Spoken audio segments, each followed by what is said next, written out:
Dumb rules that exist for smart reasons. The sliced bread ban. I know, shocking, right? I didn't believe it when I heard it either. Mainly because every time you hear about sliced bread, it's always within the context of how amazing it is. Which I find a bit ironic because it seems like most people hold the invention of sliced bread in higher regard than the invention of actual bread. You know, the food that literally sustained humanity for generations. That's besides the point. When sliced bread came out, it was one of the biggest inventions of all time, at least according to catchphrases. But did you know that there was a period of history, albeit brief, where the United States government literally banned sliced bread? Let me explain. The entire sliced bread saga dates all the way back to 1912, when a man named Otto Frederick Rohwedder created the first prototype for an automatic bread slicer. Although this prototype would stay exactly that for a few years. And unfortunately, only 5 years later in 1917, a fire at his warehouse not only destroyed his bread slicing prototype, but also destroyed all of the documentation around it. That includes the blueprints, the spare parts, the other versions he was working on. Literally everything associated with this initial prototype was destroyed in a fire, delaying one of the best inventions of all time by another decade. 11 years later in 1928, with the help from the Chillicothe Baking Company in Missouri, Otto's invention was finally able to get picked up off the ground. Not only were they beginning to use this prototype machine, but they also claimed, quote, this was the greatest step forward in the baking industry since bread was wrapped. Meaning that even back then, nearly 100 years ago, people were so enthusiastic about bread innovation. The start of the sliced bread craze was slow, but after a few years and many large-scale marketing campaigns, sliced bread was a household staple by the 1930s. And by the late 1930s, it was a necessity in every household. And it was also around this time when Wonder Bread was invented. You know, the bread that literally looks like printer paper.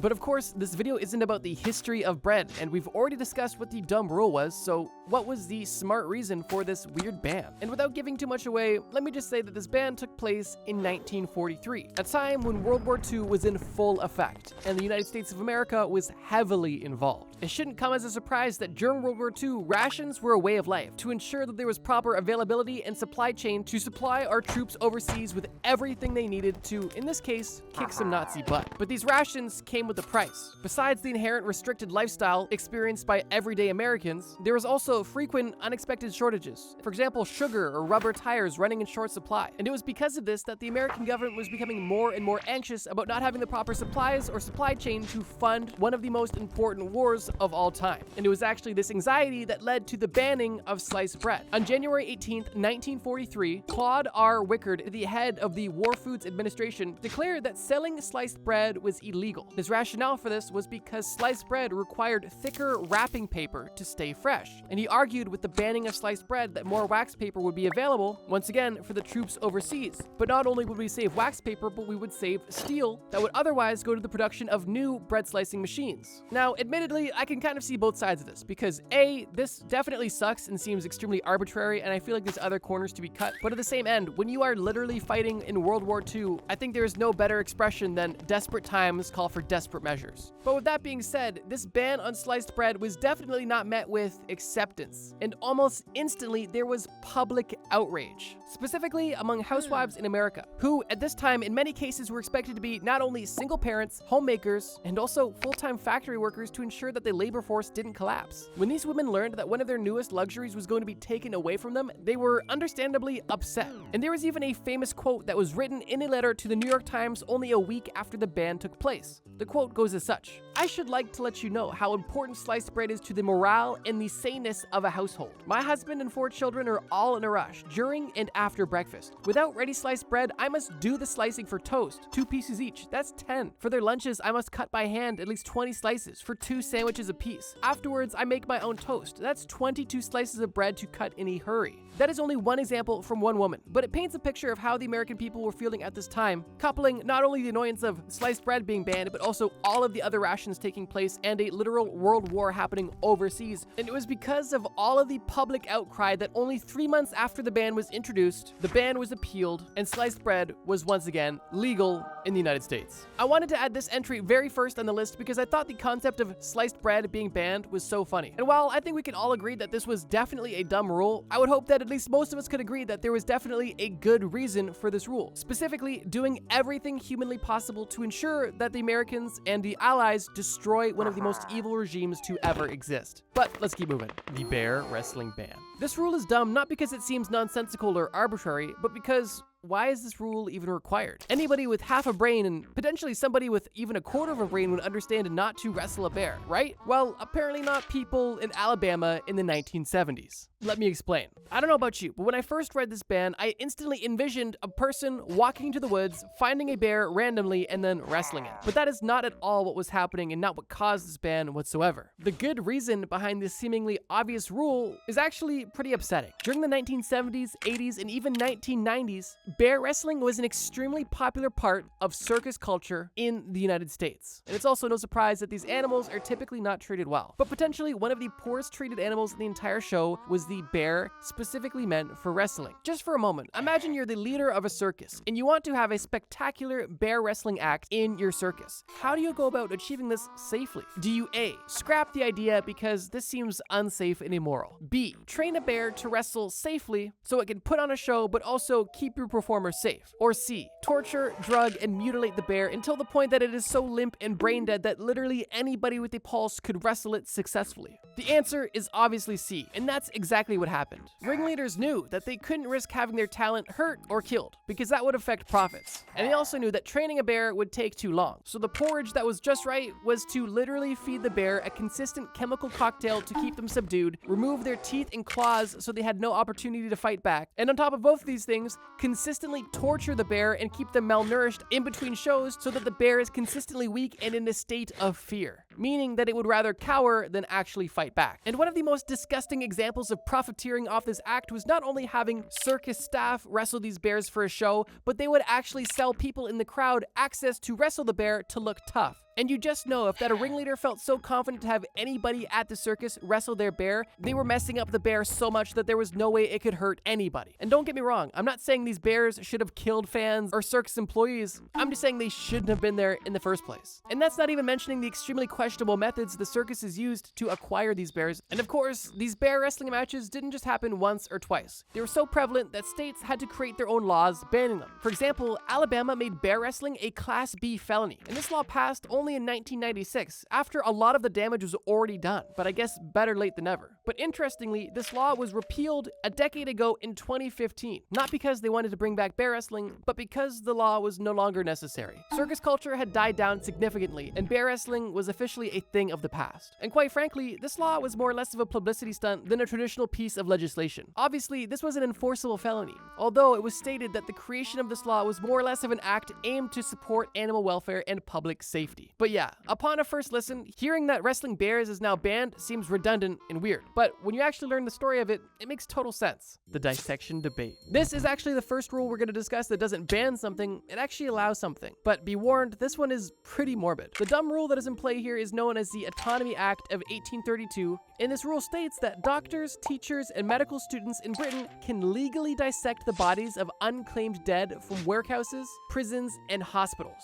Upon a first listen, that not only sounds dumb, but also sounds pretty immoral. Like, just think about it. If somebody dies in prison or in a hospital and they can't find a living family member, which it probably wasn't easy to find a living family member in 1832, the body was essentially just up for grabs to any doctor, teacher, or medical student. That to me sounds like a slippery slope and a lot of room for a lot of malpractice, to say the least. But believe it or not, this dark and dumb rule actually saved a lot of lives. See, prior to the Autonomy Act, the only way that doctors, teachers, and medical students could dissect a body was if the government gave these individuals the body of an executed criminal. This, for a long time, was standard practice. Somebody breaks the law, they get killed for it, and the body gets essentially donated to science. But issues began to rise when in the 18th and 19th centuries, medical schools needed more and more cadavers to not only teach, but learn more about the human anatomy. And it was with this rise of education and bodily exploration that the supply of these bodies were nowhere near the demand. And unfortunately, this gap in the market led to some very unethical practices. One of the main side hustles that was born out of this shortage was something known as body snatching. And it would go a little something like this. If you were a poor individual living in the slums of London and needed to get a few bucks, an easy way for you to get some quick cash is to take a shovel, wait till it's nighttime, and then go to the nearest graveyard. Dig up any body that was freshly buried and take it to any of the local universities. You know that these universities have money, and you know that they need bodies. So a lot of these universities were, at this point in time, willing to pay cash money for bodies, no questions asked. And it only got worse when people decided that they could optimize on this strategy. And by that, I mean that these body snatchers decided that they would just cut out the middleman. Why go dig up a dead body if you could just make a dead body? And by that, I mean people would literally just kill people and then take the body of their murdered victim directly to the university for cash money. This was more or less of the peak of body snatching. And when this specific story broke and spread across all of Britain, the government knew they had to do something. And it was at that exact moment when the Autonomy Act of 1832 was established. So while it may seem odd that any unclaimed undesirable can just be donated to science against their will, I think the rule makes a lot more sense once you realize that a lack of bodies was not only creating a scientific bottleneck, but was also creating a nationwide trend of grave robbing and eventually murder. This dumb and morbid law actually had a pretty good reason, especially considering the time frame. Like in the 1800s, there was nowhere near the medical standards that there are today. The tiger selfie ban. Yep, we're back to animal bans. But this one is really peculiar. In 2014, the state of New York effectively put a ban on taking selfies with tigers and any other big cats. I think to most of us that sounds pretty dumb, but the reason why they did this makes a lot of sense. And it's actually quite short. The government of New York was getting so many copyright complaints from tigers from people who were taking pictures of them and selling them without giving proceeds to the tigers. And because the government of New York did not want to deal with any more lawsuits from tigers over copyright disputes, they decided to outright ban selfies altogether. That was obviously a total lie, I just made it up. Here's the real scoop. New York didn't necessarily ban taking selfies with tigers. What they did do was specifically ban any member of the public being near any dangerous animal in a circus, zoo, or carnival that is not in a safe and confined cage. And while it may seem like I'm reaching here, the purpose of this ban, keeping people and dangerous animals separated, was specifically inspired by the rise of tiger selfies. During the early 2010s, the dating app Tinder saw a massive surge of men on the platform using pictures of themselves next to tigers as one of their profile photos. And this trend was so prevalent, in fact, that the Wall Street Journal estimates that 1 out of 10 people had a photo with a tiger on their Tinder. Obviously, these men wanted to seem tough and adventurous, but in reality, all they were doing in most cases was contributing to animal exploitation. And when this was all brought to the state of New York, they not only recognized it, but sought to put an end to it. And how they went about it was, of course, the tiger selfie ban. Because no, you can't ban taking a picture with an animal, but you can ban people from being around these dangerous animals. And this ban was pretty effective, considering the New York government knew that all these men that were taking these pictures to look tough knew that they wouldn't look nearly as tough if the tiger was in a cage behind them. And this ban was honestly pretty genius, because these people that were taking pictures with tigers and lions to look tough wouldn't want to have photos of them with a tiger in a cage, because then they wouldn't look tough at all. It would just look like they're taking a selfie at the zoo, completely nullifying the trend, helping mitigate animal exploitation. Similar to the ban of bear wrestling, tigers or lions or jaguars or any big cats that were specifically used for photo ops were not well taken care of in the slightest. A lot of these poor cats were bought young, taken away from their mothers, and for basically all of their life treated poorly and used as a toy and a means to earn profit. When this trend was on the rise in the early 2010s, people were booking all kinds of big cat experiences. Tiger kitten play date, tiger kitten photo op, lion photo op, have a lion at your wedding. Anything you could have imagined, people were buying lions specifically with the purpose of pimping them out at public events to have them look cool. And obviously, if you're bringing a big cat to a public setting, the cat has to be extremely subdued, or in some cases, tortured, malnourished, declawed, defanged, drugged, and the like. And if you ever watched that documentary Tiger King, then you kind of get the idea of the dark business behind the whole big cat picture industry. And just like how Alabama wanted to stop the exploitation of bears, New York sought to stop the exploitation of big cats, which they did with their 2014 tiger selfie ban. A seemingly dumb rule with, in my opinion, a pretty smart plan of attack. The kitty cat cigarette ban. Okay, I swear, this video isn't a Trojan horse for me to get on my vegan soapbox talking about animal cruelty. But coincidentally, there has been a lot of interesting laws surrounding animals, but for the sake of repetition, I'll keep this one brief. Similar to the second law we discussed, this ban isn't dumb because it seems arbitrary, it just seems extremely, well, redundant and nonsensical. The ban I'm specifically referring to is the ban that Illinois placed on handing your pet a nicotine stick. To put it bluntly, in Illinois, it is explicitly stated that it is illegal to, quote, give a lit cigar or cigarette to a cat, dog, or other domestic pet, including ball python. And that's essentially the entire law. You cannot give a lit cigar or cigarette to your cat, dog, domestic pet, or or explicitly stated ball python, because of course everybody's giving a lit cigar to their ball python. It's reported that this law comes from the early 1800s and by today's standards is relatively outdated, which I would agree with. But I wanted to mention it quickly because it, more than anything, just kind of sounded funny. And also just makes you think, how often was this happening if the state of Illinois had to not only recognize it, but ban it? Obviously, the good reason behind this dumb law is to prevent pets from unintentionally burning themselves or even setting themselves on fire or potentially even trying to smoke and getting addicted. It was believed that this law was put into place as a general effort to prevent animal cruelty, which is obviously something that's completely reasonable. Although this law is just kind of notable and in my opinion hilarious because of how specific it is. The fact that legislators in Illinois had to explicitly exclaim and write with a quill in ink that no lit cigar or cigarette shall be given to any domestic pet, including cats, dogs,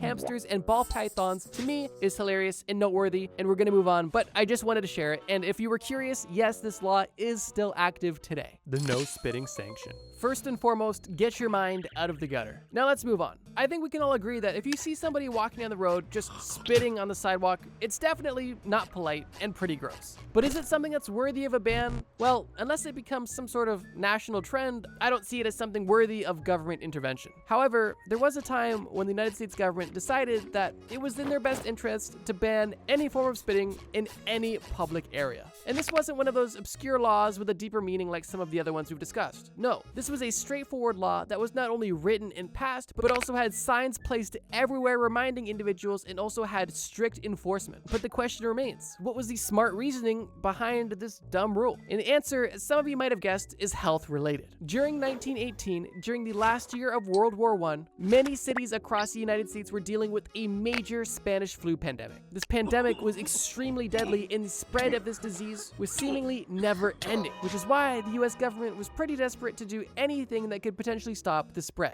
During the time of the Spanish flu, over a century ago, health officials believed that diseases like influenza and tuberculosis were spread through saliva droplets. And it was because of this belief that they held that would later essentially be found true, they decided that their best course of action to help prevent the spread would be to minimize the creation of saliva droplets, which meant no spitting, specifically in any public place. Sidewalks, trains, theaters, anywhere. If you were caught spitting, you would be fined and potentially even arrested, which is just crazy to think about now. But during 1918, during the Spanish flu pandemic, I wouldn't want to even be in a public place, let alone spitting in one. Making this seemingly dumb rule make a lot more sense with context. And speaking of context, let me give you guys some context about how many of you are actually subscribed. YouTube literally tells me that over 75% of you watching this right now aren't subscribed. So I just wanted to say, if you're enjoying this video or even watch me regularly, consider hitting the subscribe button and being a bro. I post new videos every single Friday and we are currently on the road to 1 million subscribers. Oh, and if you like this topic of dumb rules with smart reasons, simply leave a like or leave a comment below telling me you want a part 2. I love making the videos that you guys want. So if you want a part 2, let me know and I'd be more than happy to make it. But now let's get to the final entry on this list.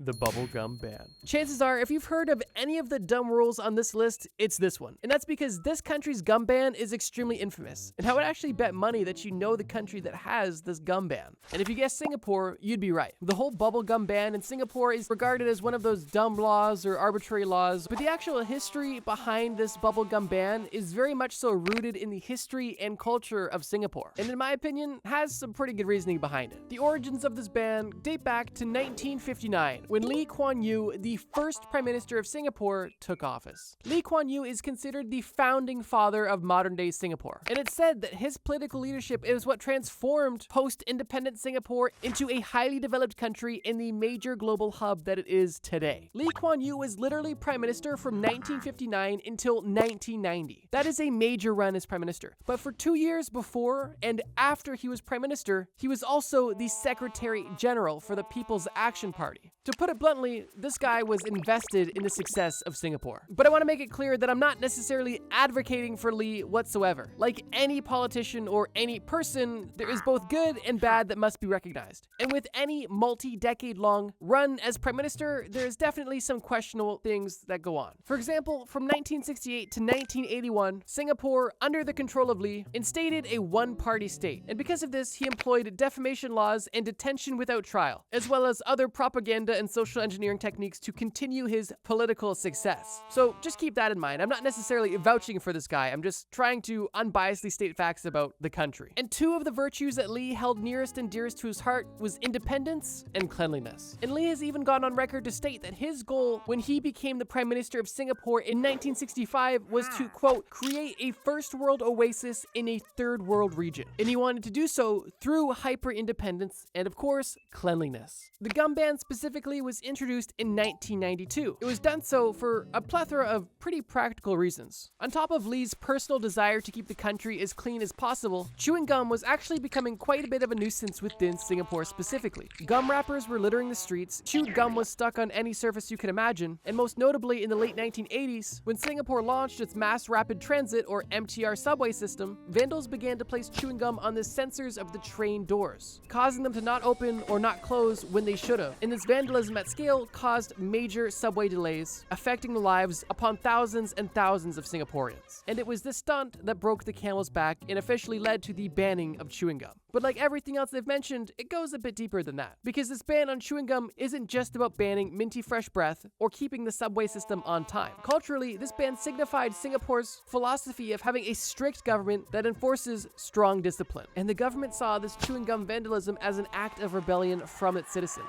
And with the Singaporean government being as strict as it was and is, they decided that they were not going to play games and they wanted to ban it outright. But this ban was twofold, because sure, they wanted to show their civilians and the world that they ruled with an iron fist, but these acts of vandalism also gave them reason to keep the country that much cleaner. Something that a lot of people don't know is that while gum is banned in Singapore, it's not the only odd thing that's banned. Any form of litter is banned, any form of graffiti is banned, jaywalking is banned, spitting is banned, expelling mucus from your nose is banned, and urinating anywhere that is not a toilet is also banned. Oh, and if you use a public toilet, you are legally required to flush it. And while most of these things are not legal or accepted in other places, it just goes to show that with these specific legal bans, how serious Singapore is about public cleanliness and orderliness. And the chewing gum ban was only an addition of this already ongoing cultural movement. After this seemingly dumb and pretty arbitrary rule was put in place in 1992, many foreign journalists went specifically to Singapore to talk to Lee and question him about the seemingly nonsensical ban. And in every interview, Lee simply defended his point, claiming that you do not take a country from being a struggling country in a, quote, third world region to being a first world oasis without having strong rules, strong discipline, and ruling with an iron fist. Lee has even gone on record to state, quote, "We were called a nanny state, but the result is that we are today better behaved and we live in a more agreeable place than 30 years ago." And when one reporter tried to press Lee claiming that banning chewing gum could be banning the creativity of some individuals, Lee simply said, quote, "If you can't think because you can't chew, try a banana." I have no personal opinion on Lee or the country of Singapore, and I personally don't think I'd want to live in a country with such strict rules. Although it's hard to argue against the political career of Lee and the success that Singapore has had in such a short period of time as a result of some of these seemingly dumb rules. Common things science still can't explain. Fingerprints. That's right, the first entry on this list is something that we all have access to at our fingertips. And that's because it literally is our fingertips, or more specifically, our fingerprints. I think we all know that everybody has fingerprints, and beyond that, we all have unique fingerprints. And we also know that the fingerprints your cousin leaves on the glass in every device is really annoying. But beyond the existence and uniqueness of fingerprints, what is there not to know? And the answer is, well, the purpose of fingerprints to begin with. Interestingly, we actually know a lot more about the origin of fingerprints rather than the purpose of fingerprints. Obviously, in modern times, the fingerprint is an extremely useful tool, most commonly used in forensics investigations and also while opening your iPhone 6. And while those are definitely interesting use cases for our fingertips, the human body didn't spend hundreds of thousands of years just to develop fingerprints for biometric data purposes. And like the title of this video suggests, the true purpose of fingerprints is still relatively unknown, although there is two primary theories. But before we get into those, I want to actually explain quickly how we even get fingerprints in the first place. When you were a little fetus in your mother's womb, your fingerprints surprisingly were one of the earliest defining features developed on your entire body, obviously after your arms and hands. And these unique designs are carved into your fingertips through the pressure of amniotic fluid in your mother's womb. The pressure of this fluid, coupled with the growth rate of your fingers and other unique factors, are what cause the consistently unique design of your fingerprint, which is really interesting. Your fingerprint isn't genetic whatsoever, and identical twins do not share the same fingerprint. And that same fingerprint you develop early on in your mother's womb, you will keep until the day you die, which is also super interesting. But not quite as interesting as the two running theories on why we even have fingerprints in the first place. The first theory is that we have fingerprints to improve grip. This theory states that the grooves on your finger act like tread on a tire and are intended to allow you to grip, hold, and throw things easier. And this theory makes sense and is definitely valid, and there is even evidence to support this claim. And the other primary theory for why we have fingerprints is actually for tactile reasons. This theory states that we have fingerprints to help us sense vibrations and to feel textures more fully and effectively, enhancing our sense of touch. And once again, there is evidence to support this claim as well. And while both of these theories are valid and seem extremely logical, and both share evidence that can back up their claims, there's not yet any concrete evidence proving a specific purpose for your fingerprint. Alzheimer's. If you're watching this video, it's likely that you don't have Alzheimer's. But if you do have Alzheimer's, then it's likely you've seen this video before and just don't remember it. Regardless, Alzheimer's is unfortunately more common than you think, and most people watching this video have likely experienced Alzheimer's in one way or another. The reality of Alzheimer's is horrifying and truly upsetting, and that is coming from a bystander's perspective. I can only imagine the experience of somebody dealing with the trauma firsthand. But for how common Alzheimer's is and how much awareness is being brought to it these days, there are still so many things that are just completely unknown when it comes to Alzheimer's. I think it's important to note first and foremost that Alzheimer's and dementia are not the same thing, and while they are related, they're not interchangeable. And on top of that, Alzheimer's is not a natural part of human progression. While cognitive decline is normal as you age, the rapid and detrimental decline that happens with Alzheimer's is nowhere near normal. And for that reason, it's not called old-timers, it's called Alzheimer's. And I'm not even making this up. When I was a kid, I swear to God, I thought it was called old-timers because old people got it. And I'm just really hoping I'm not the only one who thought that. But tossing my own personal cognitive decline to the side, what is the cause of Alzheimer's? And the answer is complicated. As of today, the most common theory is that a combination of age-related brain changes, genetic factors, and environmental and lifestyle influences play a role in the development of Alzheimer's, although the exact biological root cause of the disease is still unknown. Basically meaning that there's a lot of ways you could potentially get Alzheimer's, like smoking all your life, or working shift work and having a bad circadian rhythm, or potentially being genetically predisposed. And while all of these may be a contributing factor, there's not yet one underlying causality. But with that being said, as of now, there are still two primary biomarkers that are believed to be tied to Alzheimer's. The first is amyloid beta plaques. And what amyloid beta plaques are actually buildup of amyloid beta, which is a part of amyloid precursor protein. What does amyloid precursor protein do in the brain, you might ask? Science doesn't know that either, but it's believed, but not proven, to have something to do with brain development. Regardless, patients with Alzheimer's will see this amyloid beta protein not being properly absorbed in the brain, causing it to clump together and create plaques, causing the eventual rapid decline in cognition. And the reason for this is because these amyloid plaques are actually toxic to the brain and cause cell death within your brain, which is why typically in Alzheimer's patients, you will see brains with massive holes in them, which honestly just adds a whole new layer of disturbing to this disease. But even the role of these amyloid plaques are debated, because recently there have been medications specifically designed to destroy these amyloid plaques in the brain. And unfortunately, these tests have not bred positive results, which has caused scientists to question whether or not this plaque is the root cause or simply a byproduct of a deeper, more unknown root cause. Oh yeah, and the other biomarker associated with Alzheimer's is another protein used in the brain known as tau. And similar to the other protein we just discussed, for patients with Alzheimer's, the tau in the brain is not used properly and is not absorbed and becomes tangled and creates, once again,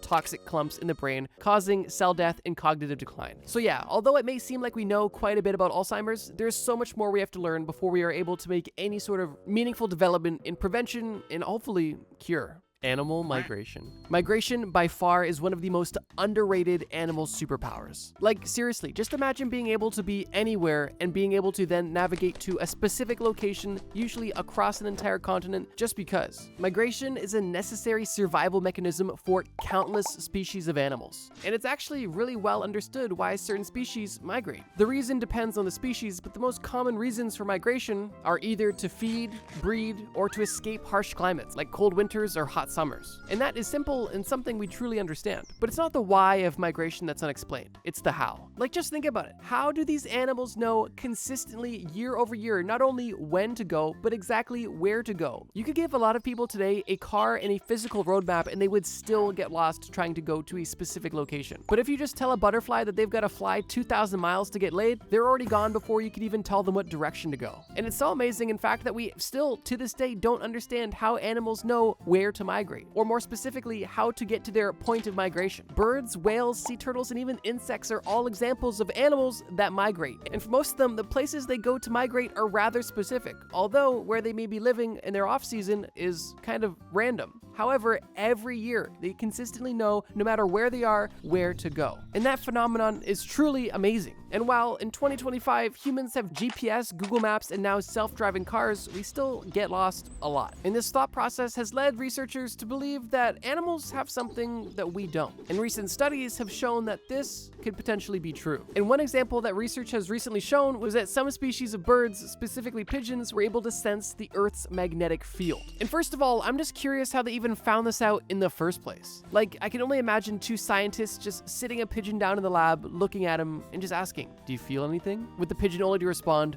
"North." And this is a skill known as magnetoception. And I'll be honest, I wish I had magnetoception, because that sounds cool as hell. Regardless, with the discovery of pigeons being able to sense the Earth's literal magnetic field, this one answer has led to many more questions. Like, how many other animals share this ability? And what other abilities exist in the animal kingdom that we don't even know about yet? And for animals with this ability, how do they even use this knowledge of the magnetic field to navigate properly and accurately? It's truly amazing. And I guess the human equivalent of this would be trying to understand how your broke, drunken uncle always makes his way down to Florida every time winter comes in Michigan. Like, your drunken uncle could be anywhere in the northern hemisphere for 7 months out of the year. But somehow, as soon as it just gets a little chilly, he teleports to Florida. But nobody knows how he got there. It's just like that. The placebo effect. The placebo effect is a staple in modern medicine testing because of how prevalent this effect is. To summarize the placebo effect, it's essentially just suggestibility. It's your mind believing something to be true and your body kind of following suit. And while that's a bit of an oversimplification, the results of the placebo effect are amazing, but also mysterious. The placebo effect is so strong and so common that anytime a new drug is tested to bring to market, they literally have to test the new drug that's being proposed against a placebo to make sure that the drug is actually effective and not just seeming effective due to the placebo effect. For example, let's just say you're trying to develop a new drug that helps people with stomach pain. Now, let's say for a study, you find 100 people that have frequent stomach pain. You divide this group into two smaller groups, a treatment group and a placebo group. All 50 people in the treatment group receive the actual medication you're testing, and all 50 people in the placebo group receive, well, a sugar pill, a placebo, a drug that does nothing. It's not even a drug. Now, here's the kicker. Everybody in this test is under the assumption that they are actually taking the active medicine. And after consistently taking the medicine for, let's say, a week, you have to review the results. And this is where the placebo effect actually comes into play. Because let's say after a week of taking the placebo, 25 out of the 50 people in the placebo group say that they noticed less stomach pain. That is kind of the benchmark that the treatment group has to surpass. Meaning that if the treatment group also reports a 25% decrease in stomach pain, it's actually not proven effective. In that case, it's about as effective as a placebo. For this medication for stomach pain to be proven effective, there has to be more people in the treatment group that feel better than people in the placebo group. And this oversimplified, poorly explained explanation is what's known as a double-blind placebo study. And it's kind of the gold standard for eliminating bias when it comes to testing brand new medications. Now, here's the thing. With all of this being said, how does the placebo effect even work? And the answer is, we actually don't know that much about it. Researchers that have been studying the placebo effect from a psychological and neurological angle both kind of believe that this effect is linked to a brain's release of endorphins and other chemicals in the anticipation of a positive effect. Essentially meaning that because your body is expecting to feel better, it already kind of feels better in advance. But this isn't proven and is really only a going theory. And despite there being literally decades of study on the placebo effect up until this point, the exact mechanisms behind the placebo effect are completely unknown, making one of these staples of modern medicine testing an effective and life-saving mystery.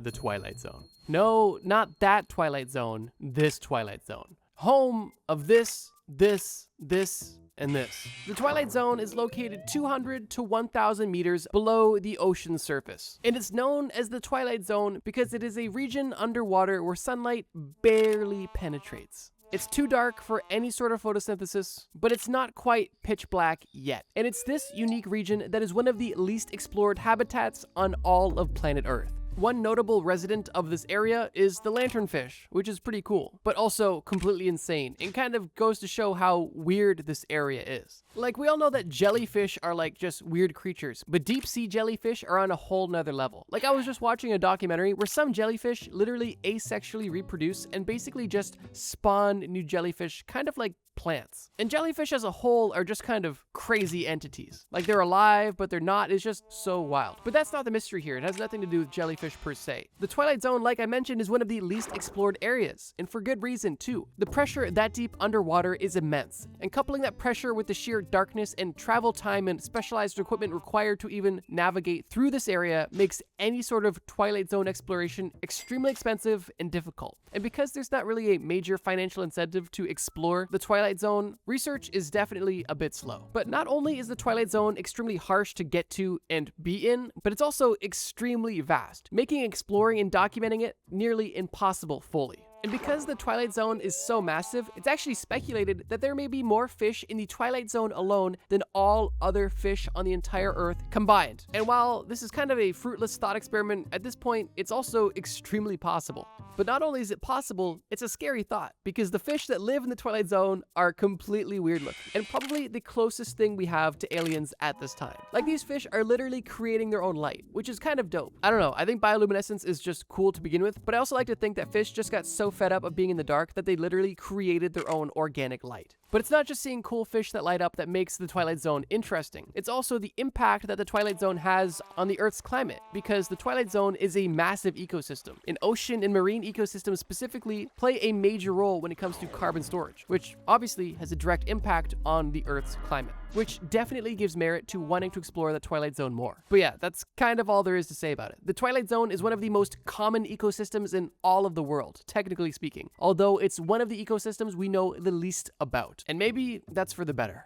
Ball lightning. Admittedly, ball lightning isn't all that common, but lightning is relatively common. And I think most of us have heard about ball lightning, and honestly, I just thought it was cool and wanted to discuss this interesting phenomenon. Ball lightning sightings have gone back all the way to the 1600s and continue to be reported today. It's interesting because even today in 2025, we don't know a ton about ball lightning. So I can only imagine what they thought about ball lightning in the 1600s. Ironically, we do know what they thought about ball lightning in the 1800s, as there was a few recorded accounts of experiences with ball lightning, and they basically just described ball lightning as smelling like sulfur and being the work of the devil, which I think is fitting for the time period. In case you're unfamiliar, ball lightning is typically described by witnesses as a glowing, floating sphere of light, and like regular lightning, typically only appears during thunderstorms. Some people have stated that these balls are only as small as a marble, while others have said that they've been multiple feet long and wide. And the colors that the ball lightning has been reported in is almost as vast as the size, with some people claiming that it was white, yellow, orange, or even blue. But in case ball lightning wasn't unpredictable enough, the way it behaves is also completely unpredictable. Ball lightning can last anywhere from a split second to multiple minutes long. And during the duration of its stay, it typically moves slowly through the air and can even pass through windows or walls, typically causing no damage whatsoever. And in some cases, ball lightning simply vanishes silently. And in other cases, it literally explodes with a loud bang. And already, ball lightning seems like one of the most amazing and also terrifying things you could witness in person. And I can only imagine what witnessing it would be like if you didn't know what ball lightning was. There's actually a video of a Belarusian train station that shows a ball of lightning crossing over all of the train tracks, and it's just amazing to see. And in the comments of this video, there's a ton of people talking about their experience with ball lightning and how the first time they saw it, they thought it was an angel or a ghost or something else that was typically supernatural, which I don't blame them for. If I just saw this thing in front of me in person, I would literally believe I was losing my mind or something really bad was happening. Like, I would not be in awe, I would be in terror. But that's just me. If I don't know about something, I typically lean towards being scared about it. But no matter how cool or interesting or terrifying ball lightning may seem, it's more mysterious than anything else. Obviously, scientists don't have a concrete answer on what ball lightning is or what even causes it. But there are a few interesting theories I'd like to share with you. A couple popular theories that try to explain why ball lightning happens include plasma,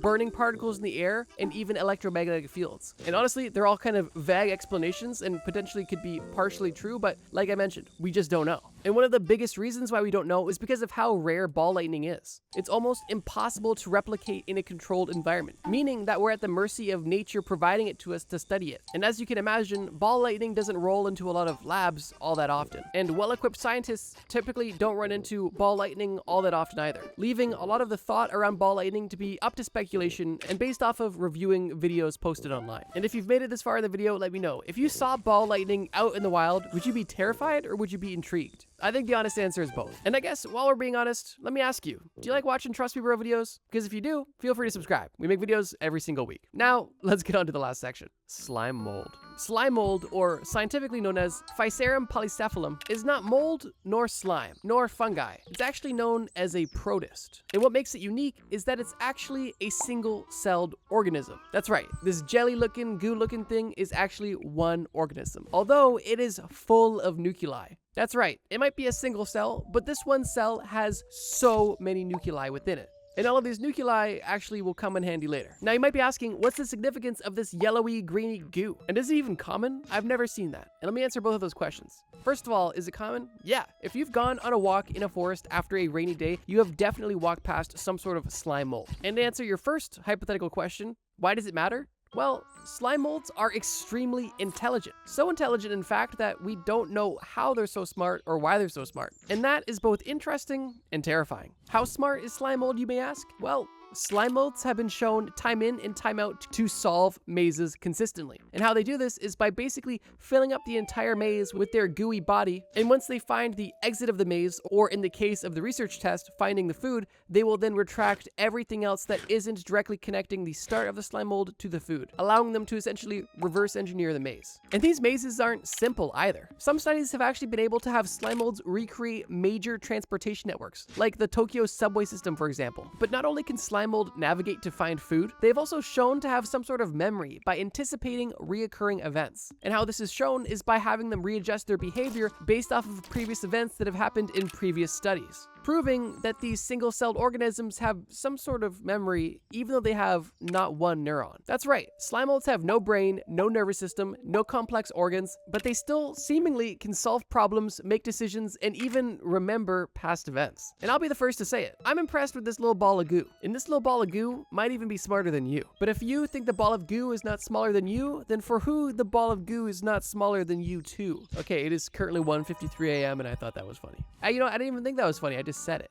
Regardless, the ways in which slime molds achieves any sort of intelligence to scientists is completely unclear. Although, like some of the other entries on this list, the scientists have their theories. And what's currently believed is that the network-like structure of neurons within the slime mold allows the slime mold to process information through chemical signals, essentially allowing it to have a brain without having a brain. And this method of thinking, or I guess thoughtlessness, on the slime mold's part has actually inspired scientists in specific fields like robotics and computing to try to use slime molds to find clues on how to build more efficient self-organizing systems, seeing as the slime mold's pretty good at doing that. And while there's not much more known about the slime mold's intelligence at this time, the fact that this single-celled organism can seemingly think without a brain has definitely inspired engineers and scientists alike. But for now, the mind of this little ball of goo is an enigma. The secret meaning behind every dream. Picture this. You tuck yourself into bed, getting cozy, ready for a well-deserved night's sleep, when almost instantly after closing your eyes and falling asleep, you find yourself having the most odd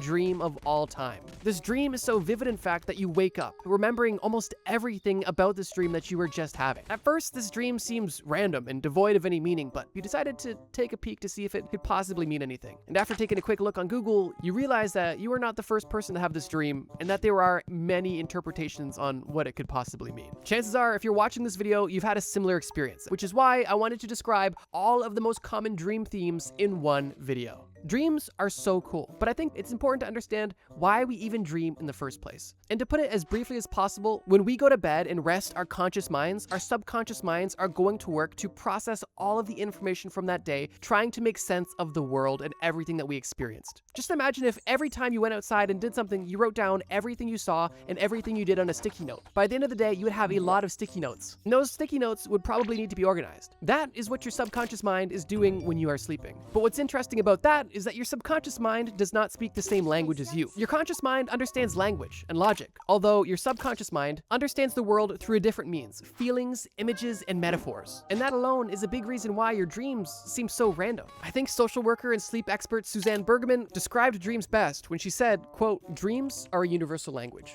creating often elaborate images out of emotional concepts. But with that being said, although there is no solid scientific connection between certain dreams and specific emotional states, there is definitely implied meanings behind a handful of very common dreams. And in this video, I'm going to describe every single one of them. Let's begin. Dreaming of falling. I would bet money that almost everybody watching this video has had a similar experience to this. You go to bed, you lay down, you close your eyes, and you begin to feel yourself falling asleep. But just before you could fall fully asleep, your body jolts and you are woken up instantly. Now, I mentioned this one first because it is the most common dream of all time. And it's interesting because this jolt that actually wakes you up out of your dream isn't necessarily always associated with falling, although in most cases it is. And whether this spasm was accompanied by a dream or not, it still is the same thing. It is called a hyptic jerk, and it is actually an arousal of our primal instinct that allows us to quickly get up out of sleep and defend ourselves in a dangerous situation. Another place you actually see this response a lot is when people prank people that are sleeping. You'll notice that these sleeping people that are being pranked will quickly get up and assume some sort of offensive position, and it will typically take time for their mind to catch up to what their body's already doing. That is a major difference between the subconscious and conscious mind. But going back to the falling part of this dream, why do people dream about falling specifically? Just think about it. When you are falling, you are in likely the most vulnerable state you can be in. You are simply at the whim of gravity, waiting for whatever the outcome of this fall may be to happen. So for that reason, falling is a pretty good metaphor for feeling like you're losing control in your life, or at least fearful or anxious of losing that control. And this control could be anything. You could feel like you're losing control to bad habits. You could feel like you're losing control of who you truly are. You could feel like you're losing control of your life because your school schedule is so packed or your job is too overbearing. There are a plethora of life situations that could cause you to feel these feelings, but in most cases, when people experience a dream of falling, the most common interpretation of this is that the person experiencing that dream is feeling anxiety, fear, and most prominently, a sense of losing control. Being chased. Falling was definitely the most commonly reported dream, but I can only imagine that being chased was a close second, because for me personally, this is a dream that I've had throughout my entire life. And I would imagine you've had a similar dream as well. And the deeper or secret meaning behind this dream is actually pretty self-explanatory. And the commonly accepted meaning is that this dream is a feeling of avoidance. In the dream that you experienced, you could have been chased by a murderer, a monster, a killer, an animal, a bear, whatever it may be, but no matter what was chasing you or in what scenario, the usual suspect for this chasing dream to even come about is because of an inner conflict that you either subconsciously or maybe even consciously know that you're avoiding. And even with this small bit of context, things may start to make a bit more sense. Like for example, if you go to bed tonight and you just dream that you're being chased by a bear, you're going to wake up thinking you had a nightmare and it was random. But if you understand the context that typically in dreams where you're being chased, you are reminding yourself that there is an internal conflict that you have not resolved, then you can kind of put back the pieces and realize that, oh yeah, I wasn't really dreaming about a bear. My mind was just symbolizing the fact that I am totally avoiding dealing with X, Y, or Z in my life. And once again, there's a million things that you could be avoiding that you know you have to face. But because your subconscious mind is extremely creative and doesn't speak English, you end up getting a murderer or a bear chasing you in your sleep.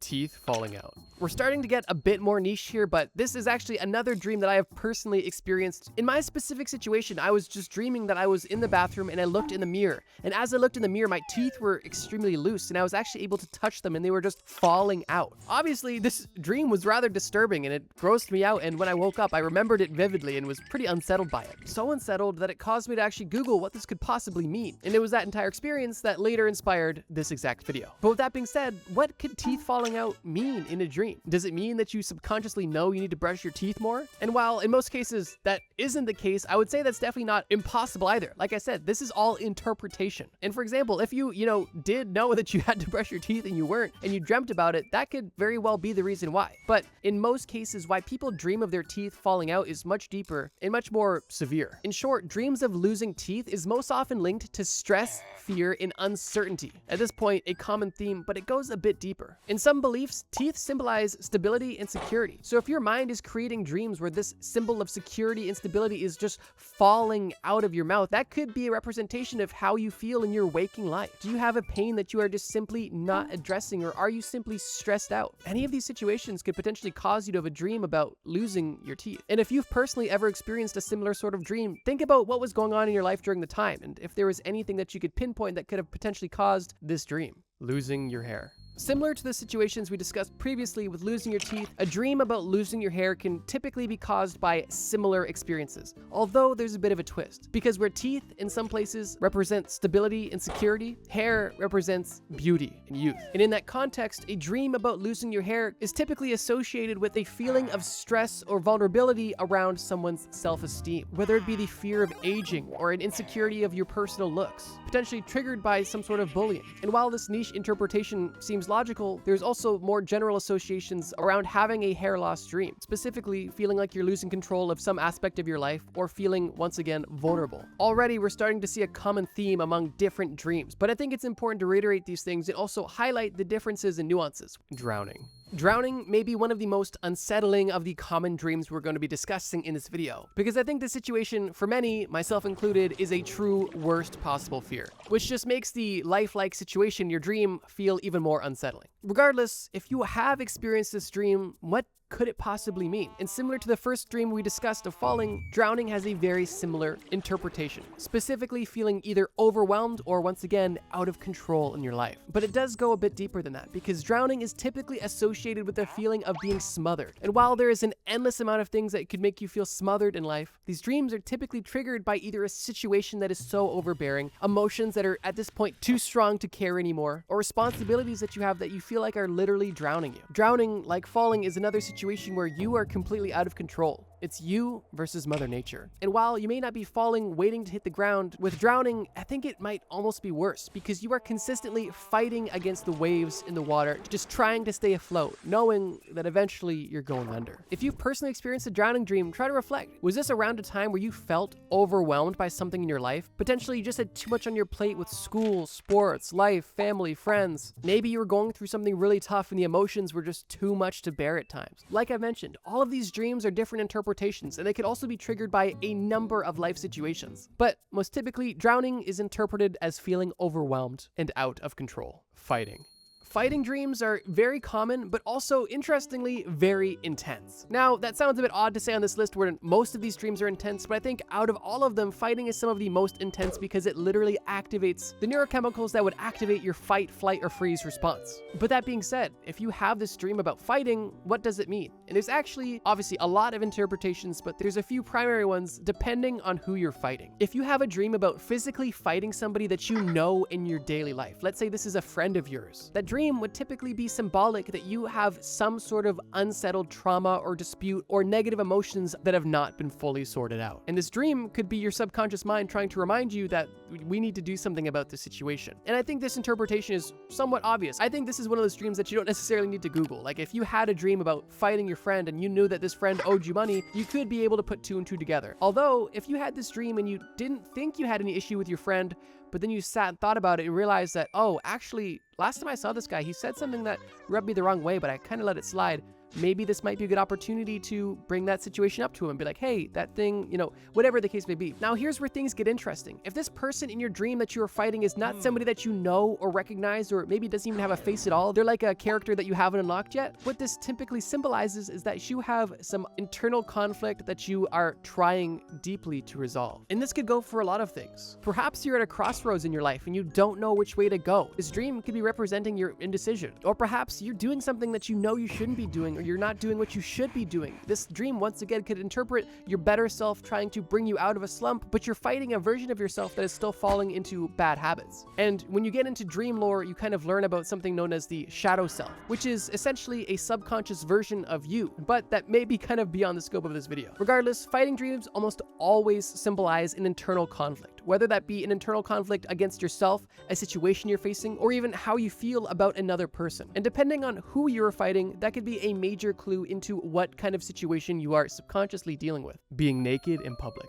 Okay, this one isn't just a dream, it's the dream. Totally joking, but I'm glad that this one isn't as tense as the other ones, although the meaning is still just as serious. I think this is another one of those dreams that isn't necessarily extremely difficult to try to decode on a surface level, but there are some nuances that we'll get into. I think intuitively we kind of all understand understand that a dream of being naked in a public place can be symbolic for feeling vulnerable. But I think even taking it a step deeper than that, this imagery can be symbolic of insecurities that you're feeling, a need for acceptance, or potentially a fear of judgment or criticism. If you're at a place in your life where you feel like you are under immense pressure and being judged and criticized at every move, you may be dreaming of being naked because for how much you're being judged in your day-to-day life, you might as well just be naked because everybody looks at you so weird and sees you as alien, or at least that may be how your subconscious mind, understands that criticism. When you get criticized or called out, you feel exposed. You feel literally vulnerable and alone, and the same sort of situation exists when you are naked in public. You're the only person with no clothes on and everybody's looking at you. This dream is funny to think about, but it's definitely an uncomfortable dream to have, and it's once again rooted in some pretty serious negative emotions.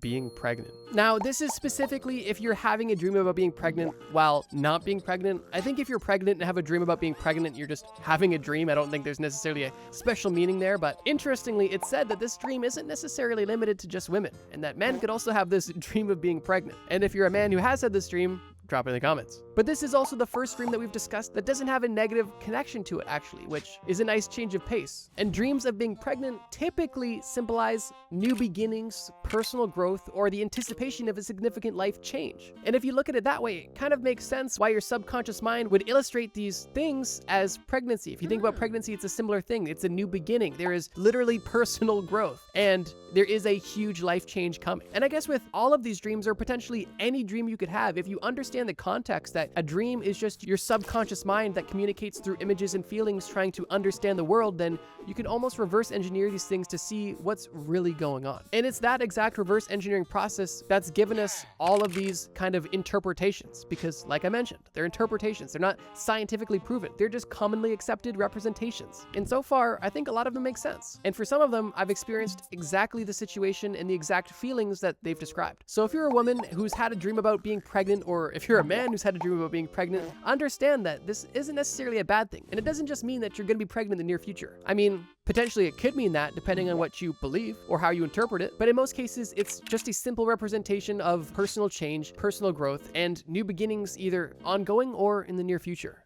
Death.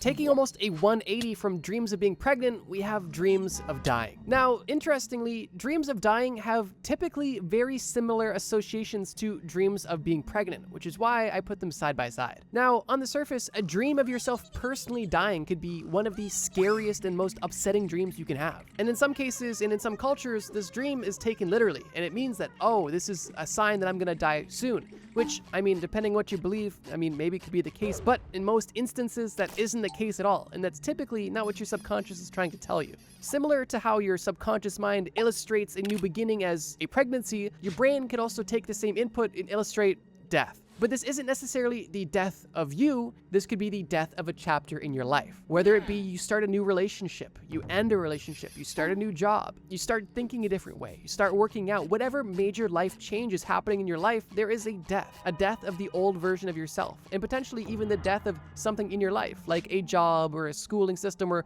whatever the case may be. So it's interesting to think, if you've ever had a dream of yourself personally dying, is there anything that was going on at the time that was a big pivotal moment for you that ended up being ideally positive? This dream could have been extremely scary and you might have even considered it to be a nightmare, but perhaps your mind wasn't necessarily representing your death, but it was representing the death of something in your life. Now, that kind of goes out the window if your dream was, you getting murdered or hit by a car. Like, I feel like depending on how gruesome your death was, potentially there's more going on there, and it kind of leans into some of the other things we've discussed with, with feeling out of control and feeling stressed out and overwhelmed. I would say if you had a gruesome death, you're probably not like, yeah, this is a new beginning. This is why I dreamt of getting hit by an 18-wheeler. Like, I don't think that's the connection, but yeah. It's typically believed that symbolically, a dream of death can be the metaphor of a chapter of your life closing, allowing a new chapter to begin. Meeting a lost loved one. If you've ever lost a loved one, whether it be a parent, a grandparent, a sibling, whoever it may be, then you've probably had a dream about them at some point after their passing. And you've maybe even wanted to dream about them just to have more communication with them. Now, with this specific, very sensitive issue, there is a lot of interpretations and beliefs surrounding them. And while that obviously goes for all of these entries, I want to make that explicitly clear for this one as well. For people who have had a dream of meeting a loved one once again after their passing, it's typically believed that this dream is symbolic of an individual reflecting on the relationship that they had with this lost individual, or potentially even them grieving this lost individual and desiring a deep connection with them once again. And like I mentioned, it makes sense if you think about it. If you've lost a loved one and, that is just gone now, your subconscious mind is going to have to do a lot of work to try to comprehend what that even means. And that person may be interjected into your dream as a result. And some interpretations include that if you meet a lost loved one in your dream, that is that lost loved one specifically trying to contact you, or I guess successfully contacting you to let you know that they have made it to the other side and that they are with you and whatever they may say to you in the dream, if they say anything at all. So this one is interesting because there's a lot of ways you could take it. It could be a representation of you trying to deal with the loss of this person and trying to understand your new relationship with them after them being gone, or it could even be them communicating with you from the other side. But whatever you may believe, it's interesting to understand these dreams and try to ponder them when they happen. But I do think this entry is likely the most self-explanatory on the list. You're dreaming about a lost loved one because you're thinking about a lost loved one. But regardless, it's a pretty straightforward dream, although there's still a ton to unpack around it. Snakes. Before we get to the last common dream on this list, I just want to say that there is a ton more of crazy and common dreams I want to discuss, but time is limited for every video. So if you want a part 2 with more common dreams, either leave a like or leave a comment below letting me know that you want that video, and I'll be more than happy to make it. Oh, and if you're enjoying this video and watch us often, feel free to subscribe. It turns out a good majority of you guys aren't even subscribed, but if you enjoyed the video, you might as well. It's free, and I hear it gives you good dreams. But back to snakes. Snakes are one of the most interesting dreams I've researched for this video. Specifically because I could not get one solid read. Like I mentioned, every dream I discussed is open to interpretation, and there are plenty of interpretations, but typically there is an underlying common denominator. When it comes to snakes, literally everything was just straight up contradictory. Like even if you just Google, what does it mean if you dream about snakes? It will literally say in the same sentence, healing and hidden threats. But with that being said, what are some of the more common understandings of seeing snakes in dreams? And it really depends on the context you see this snake in. Now, if you see this snake in a neutral context and it's just kind of in an outdoor environment and you see it go by and it's not a negative experience, that could actually be a positive symbol, typically meaning transformation and healing, because snakes are known for shedding their skin, starting anew. That could be, once again, another symbol of rebirth, transformation, healing. That's pretty positive. But if you're having a dream where you're being chased by a snake, that kind of goes back to our initial dream of being chased. You feel like you are running away or being followed by something that you are avoiding that is at this point becoming overwhelming and needs to be dealt with. Now, a bit more nuanced, if you see a snake that's in your personal home or in a safe space where a snake should not be, and you are personally scared of this snake in this environment, then this may be a sign that in your life you are dealing with either hidden dangers or hidden threats from people in your life. You might feel like someone might not have your best interest in mind, whether it be a friend, a coworker, a peer, whoever it may be, or this snake might even represent something that you're doing to yourself. Once again, referring to that shadow work or that shadow version of yourself. So it's just interesting because snakes could represent a plethora of things. It really just kind of comes down to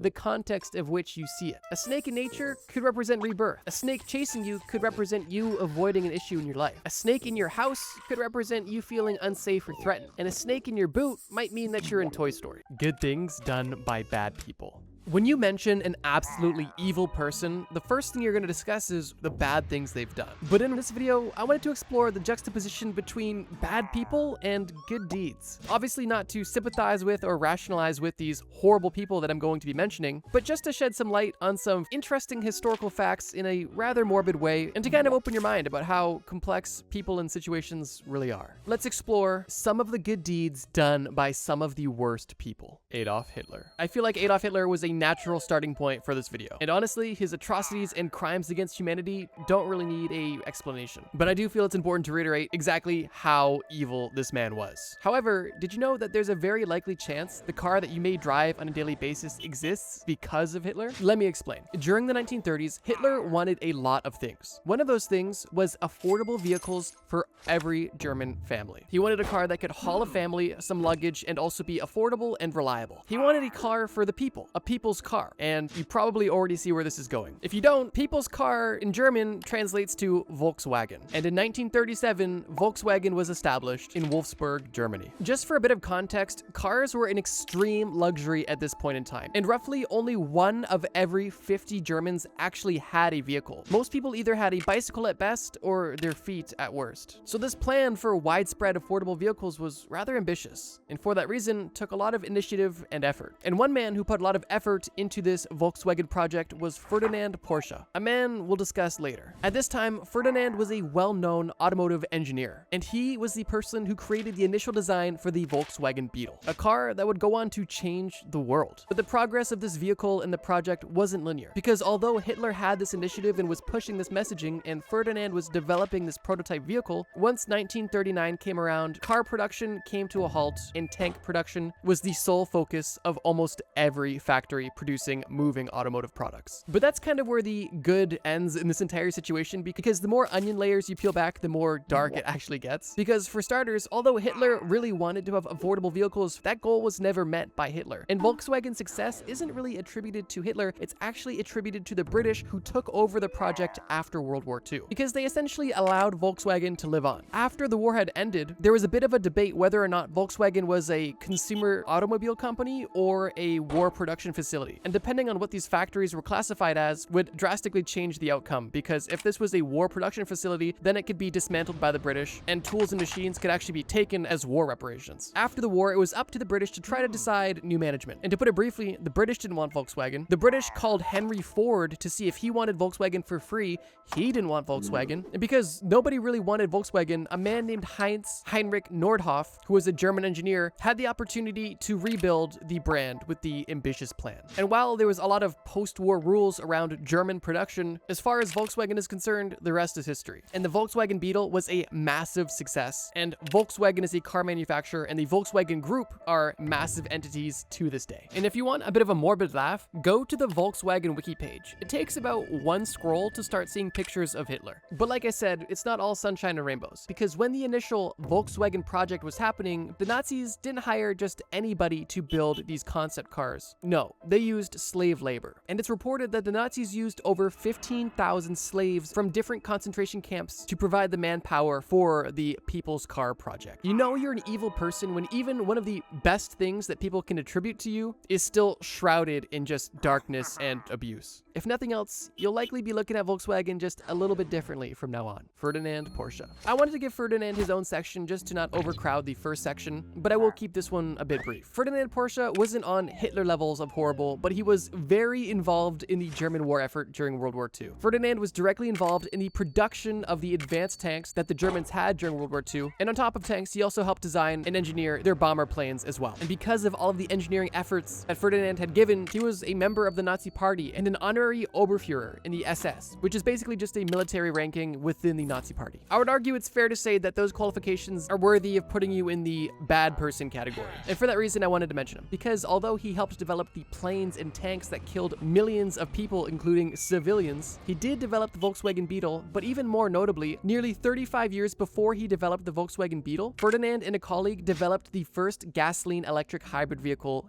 ever, known as the Lohner Porsche Electromobile. And while electric cars and hybrid cars didn't take off for another 100-something years, Ferdinand played an important role in pioneering the entire segment of automobiles. And in case you were wondering or didn't figure it out yet, Ferdinand Porsche is also the creator of Porsche automobiles, arguably one of the best automotive manufacturers of all time. But that being said, as cool as the sports cars we have are today, it's definitely a mind bender thinking about the origins of these things. Saddam Hussein. Jumping out of World War II and Europe entirely, let's get into the Middle East and discuss an extremely polarizing figure, the president of Iraq from 1979 all the way up until 2003. A few credentials that qualify Saddam as a bad person were the genocides, human rights violations, and chemical weapons usage, but realistically, all you need to know is that Saddam Hussein had a dictatorial regime, and like every other dictatorial regime in history, they're not pleasant. While there was a lot of unsavory things going on in Iraq under Saddam Hussein's rule, one good thing that happened under his rule was free healthcare. That's right, if you were an Iraqi citizen during the 1980s, You had access to a plethora of healthcare services, hospital visits, doctor's visits, medications. These were all provided to you from the government. And the reason why I mentioned the 1980s specifically is because that's when Iraq's oil revenue was rather high, which gave the government extra money to invest in public services, which it did, specifically with healthcare. But the benefit of this program was kind of short-lived because during the 1990s, the quality and access of all of these free services were basically paused due to severe international sanctions and, of course, the Gulf War that shortly after ensued. But regardless, for a period of time, Saddam Hussein did provide Iraq with free healthcare, but he also did provide genocide, murder, and human rights violations to others. Ted Bundy. If you couldn't already tell, I'm trying to make this video as much of a mixed bag as possible. But with that being said, I'm sure you're thinking, what possibly could Ted Bundy, likely one of the most famous serial killers and psychopaths ever, have done that's good? What is Ted Bundy's good deed to the world? And the answer is incredibly odd. Although Ted Bundy is one of the most famous serial killers of all time, there was also a time in his life when he was actively working to save people's lives. That's right, the psychopath who senselessly killed innocent women and girls was also somebody that people would talk to in their darkest hours. And what I mean by that is Ted Bundy worked at a crisis center in Seattle, where he specifically helped people dealing with suicidal thoughts. And on top of just helping these people, he wasn't even working there. He was a volunteer, a double good deed whammy. But in case this is news to you, it's pretty shocking news to say the least. You know, a serial killer working at a suicide prevention hotline, sometimes the jokes just write themselves. But the speculation behind why he was doing this is where the situation gets interesting, and something we really don't have an answer to. Bundy was never interrogated about his time as a crisis hotline volunteer. He had a lot of other things to answer for, so this is something that's kind of not fully known. But some popular speculations are that Bundy was just doing it as extra credit for school because he was a psychology major, another kind of ironic point, seeing that he's a psychopath. But it's also likely that Ted Bundy worked in this situation so that he could experience these emotions, learn from them, and ultimately try to emulate them and use them for his own twisted benefit. And a third theory is that Bundy worked at this center to feel a sense of power. It's said that psychopaths typically have a god complex, making them feel a grandiose sense of self and that the world revolves around them and that they are so powerful and so important. And if you had this feeling about yourself, then it wouldn't be unreasonable to assume that you would likely put yourself in a position where people would come to you at their most vulnerable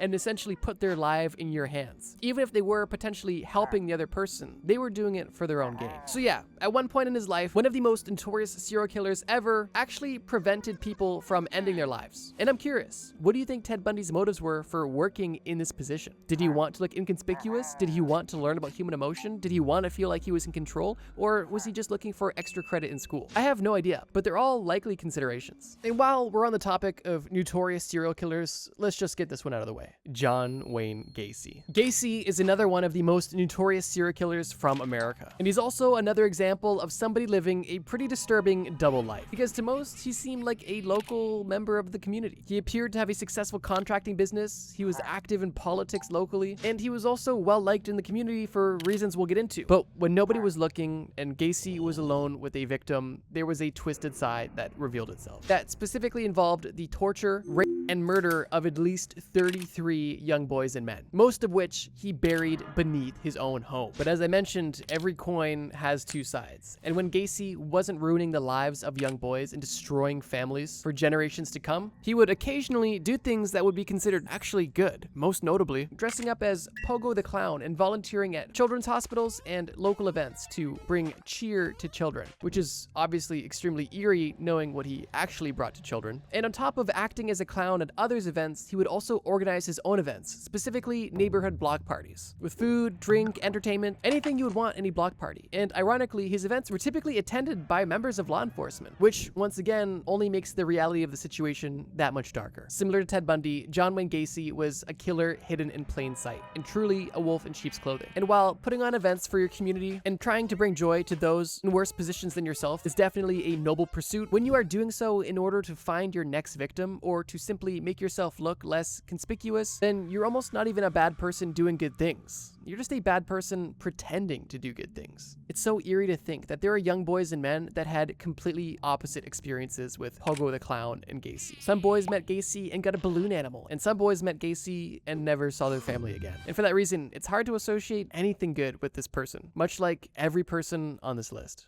Genghis Khan. Switching categories, continents, and time zones, we are now discussing likely one of the most famous people of all time. Genghis Khan was the ruler of the Mongol Empire, and possibly one of the most feared military leaders of all time. His violence and depravity knew no bounds, and the actions committed by and under Khan can really only be described as monstrous. And in regards to Genghis Khan and all of the horrible atrocities he is associated with, one thing he is also reported to be is rather religiously tolerant, which was something that was extremely rare at the time. But this, to me, raises a question, because did Genghis Khan truly believe that diversity of faith was beneficial among the Mongol Empire? Or did Genghis Khan just know that when you have one of the largest empires to ever exist on this planet, spanning across multiple continents, it is unescapable to have a plethora of cultures and religions within your reign? And as a leader, you really only have two options. Do you convert everybody within your empire to a specific religion that you as the leader approve of and risk fragmenting your entire empire? Or do you tolerate religious differences as long as everybody's on the same page about the greater goals of the empire as a whole? And well, I guess that's for you and the historians to decide, but it's definitely an interesting thought, and kind of ironic to think that one of the most brutal rulers and warriors of all time wanted to make sure that people were practicing the faith that they felt most comfortable with. But something he may have not been comfortable with was massive drug cartels, which is something our next person definitely was comfortable with: Pablo Escobar. Pablo Escobar is one of the most notorious drug lords of all time, maybe even criminals of all time. He led the notoriously brutal Medellin cartel, and his net worth at the time of his death was estimated to be anywhere from $30 to $80 billion.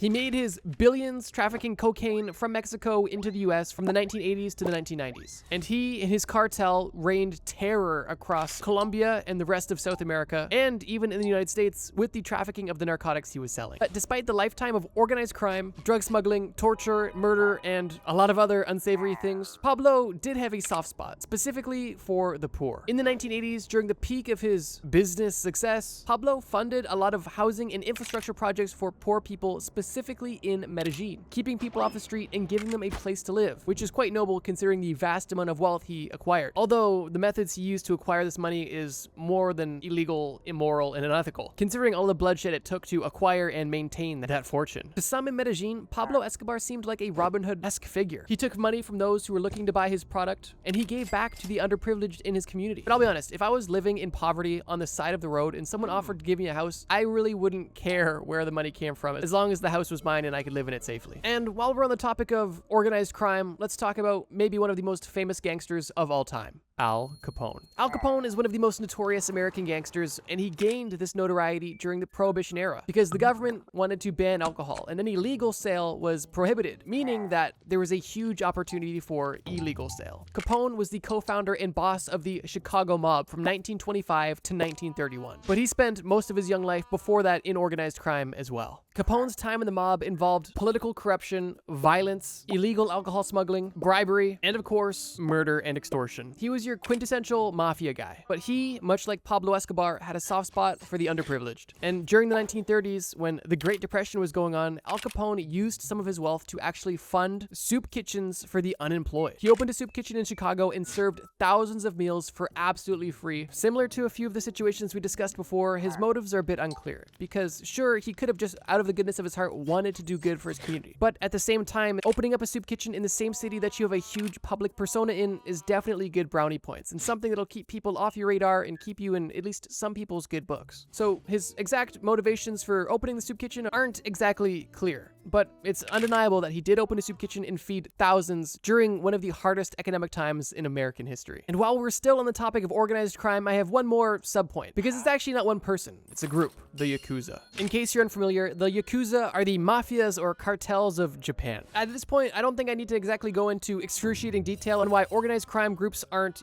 great, specifically because of the crime associated with them consistently. But with that being said, in 2011, during a devastating earthquake and tsunami in Japan, one of the first groups of people to help support these people that were just affected by the natural disaster weren't first responders. It was actually the Yakuza. And while this is speculated to have been more or less of a power and publicity move to show that, hey, we're here before the government, and they were more or less taking advantage of the situation than to make a positive impact, the Yakuza did in fact show up before any other disaster relief group did and provided pretty substantial disaster relief to those who were affected by the earthquake and the following tsunami. The richest people in human history. In the modern day, the position of world's richest person fluctuates pretty often, and these fluctuations are typically based off of stock price and other economic factors. And while it's interesting to talk about who the richest person in the modern day is, if you have an inquisitive mind, these thoughts may bring you to the question of who was the richest person in other time periods, and who was the richest person in human history. In this video, we're going to answer both of these questions and more, starting at the very beginning of human civilization,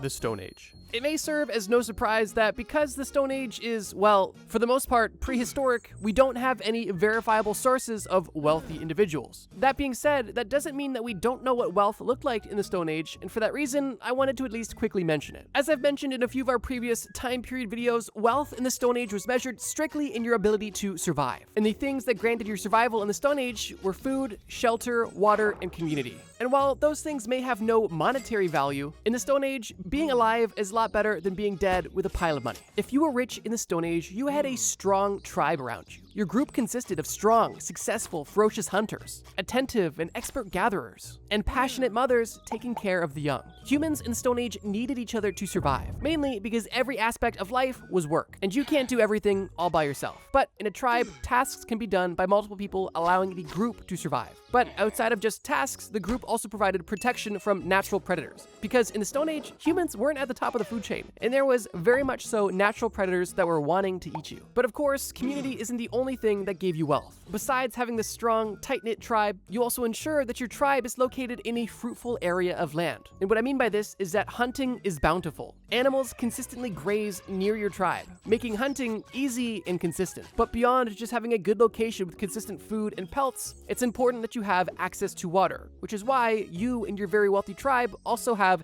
a perfectly clean stream going right beside your tribe's location. This stream provides your tribe not only with water, but also fish and transportation. But even with all of these Stone Age luxuries, there is still one more way that your tribe could have more wealth, and that is by having the best shelter possible. And in the Stone Age, one of the best options was a natural formation, typically a cave that provided shelter from storms and hot weather, consistent moderate temperatures, and once again, protection from natural predators. And while the bar may seem relatively low for the Stone Age, everything I just described was literally a dream come true. And if you happen to have all of these in your life, you were by far the wealthiest person to live. And by wealthiest, I just mean you were alive, because poverty in the Stone Age was literally just death. So even though our caveman ancestors didn't have much, and we can't verify who was the richest person at the time, it's at least interesting to understand what made a wealthy life during this time period, and it's also a good reminder that life is a blessing. The Bronze Age. No, not LeBron James, the Bronze Age, the time period that comes after the Stone Age. And luckily for us, we have verifiable evidence of who the richest person was during this time period. Wealth in the Bronze Age already looks worlds different than it did in the Stone Age. And that's because during the Bronze Age, human societal development really hit an exponential curve. And while the Stone Age literally went on for millions of years and only really yielded rudimentary structures and stone tools, the Bronze Age is where we really see society develop into small villages and also forging with metals. Most notably in this time period, bronze. With the development of society, culture, and tools, we now have a new definition of wealth. And fortunately, we also have documented history. However, I am using that term lightly because although we do have some texts referring to the reign and wealth of King Solomon, many of them came many years after his lifetime. So take some of these testimonies with a grain of salt. The year is 970 BC, and the Kingdom of Israel is now under new management. King Solomon was the successor to his father, King David. It's estimated that King Solomon's rule ran from 970 BC to 931 BC. An impressive 39 years. And keep in mind, during this time period, even living to see 39 was an accomplishment. But longevity is not the point of this video, and what's even more impressive than his reign was his wealth. It's recorded that under the reign of King Solomon, his kingdom actually earned its highest splendor and wealth of all time, with record revenues reaching 666 talents of gold in a single year, which is an ironic number, but that equates to over 18,125 kilograms of gold earned in a single year. Keep in mind, the reason we're talking in precious metal volumes and not, well, dollar values is because during this time, money didn't even exist. Not even any form of coinage. Precious metals were truly the only store of value, meaning that gold was truly the gold standard. And for that reason, King Solomon got a lot of it. And how he got this gold may not be so much of a shock. As the king of a nation, Solomon's wealth primarily came through tax revenue. But on top of this massive tax revenue, he also earned money through trade alliances and also control over important trade routes that linked Africa, Asia, and Europe together. But like any good business mogul, he didn't end there. Solomon was also involved in mining, agriculture, and also building projects funded by the kingdom's resources itself, meaning that not only did he have a massive personal net worth, but he also had, well, basically infinite money at his expense through the wealth of the nation that he managed. And because of the prosperity that Solomon's kingdom saw during his long reign, it's estimated that King Solomon's net worth would be valued at anywhere from $2 to $3 trillion, which is insane. And since it's kind of variable, let's just average it at 2.5 trillion. Now, like I mentioned earlier, almost all of the information available about Solomon came from the Bible, which isn't an issue until you realize that Solomon lived and died hundreds of years before the Bible took place, essentially. So once again, for that reason, take this one with a grain of salt, but it's definitely an interesting first entry. And while we're on the topic of the Bible and interesting, not only did the Bible mention how wealthy King Solomon was, but they also mentioned how, well, promiscuous he was. And it's literally stated in the Bible that King Solomon had over 700 wives, and because that wasn't enough, he also had an additional 300 concubines, meaning that this dude literally not only had trillions of dollars, but also had 1,000 girls in his roster. The Iron Age. Interestingly, the Iron Age is not much different than the Bronze Age, and the brief period transitioning from the Bronze Age to the Iron Age was actually a pretty tumultuous time. And while that's kind of beyond the scope of this video, society essentially took 2 steps forward in the Bronze Age, and then 1 step back, and then 2 steps forward again into the Iron Age. And while once humanity sort of stabilized again within the Iron Age, it didn't look too different from the Bronze Age besides one key difference: the main metal at play, obviously being iron.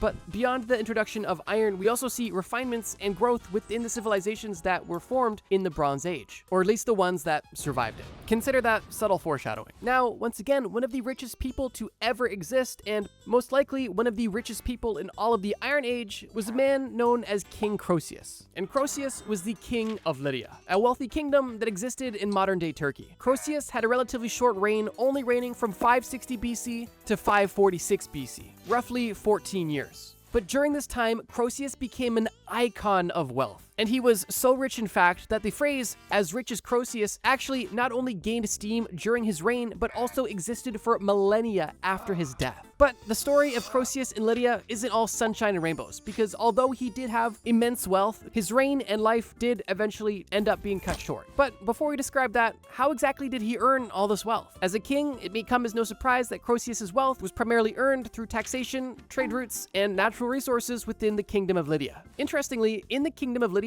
there was literally a river that was full of something known as electrum, which was essentially a naturally occurring alloy of silver and gold, which is pretty fortunate. But not only was Croesus known for being rich, but he also changed money forever. He actually started minting some of the world's first coins ever, standardizing the world's first gold and silver coins. And he did this so he could A, centralize his wealth, and B, strengthen the economy of his entire kingdom. And his idea of forming precious metal coins took off and spread across, eventually, the entire world. But as I mentioned, the story of Croesus is one of large wealth, but also one of large hubris. And it's claimed in ancient texts that it was the hubris of Croesus that led to his and his kingdom's eventual downfall. During Croesus' peak, the kingdom of Lydia was rich, expanding, and even had alliances with Greek city-states. And Croesus himself was synonymous with wealth and power. And it's believed that because of all of this success and power, Croesus got a bit too confident, and this confidence caused him to challenge Cyrus the Great of Persia, Persia being another opposing empire at the time. Croesus felt confident that he could expand his empire and take on Persia, but first he made sure to contact an oracle,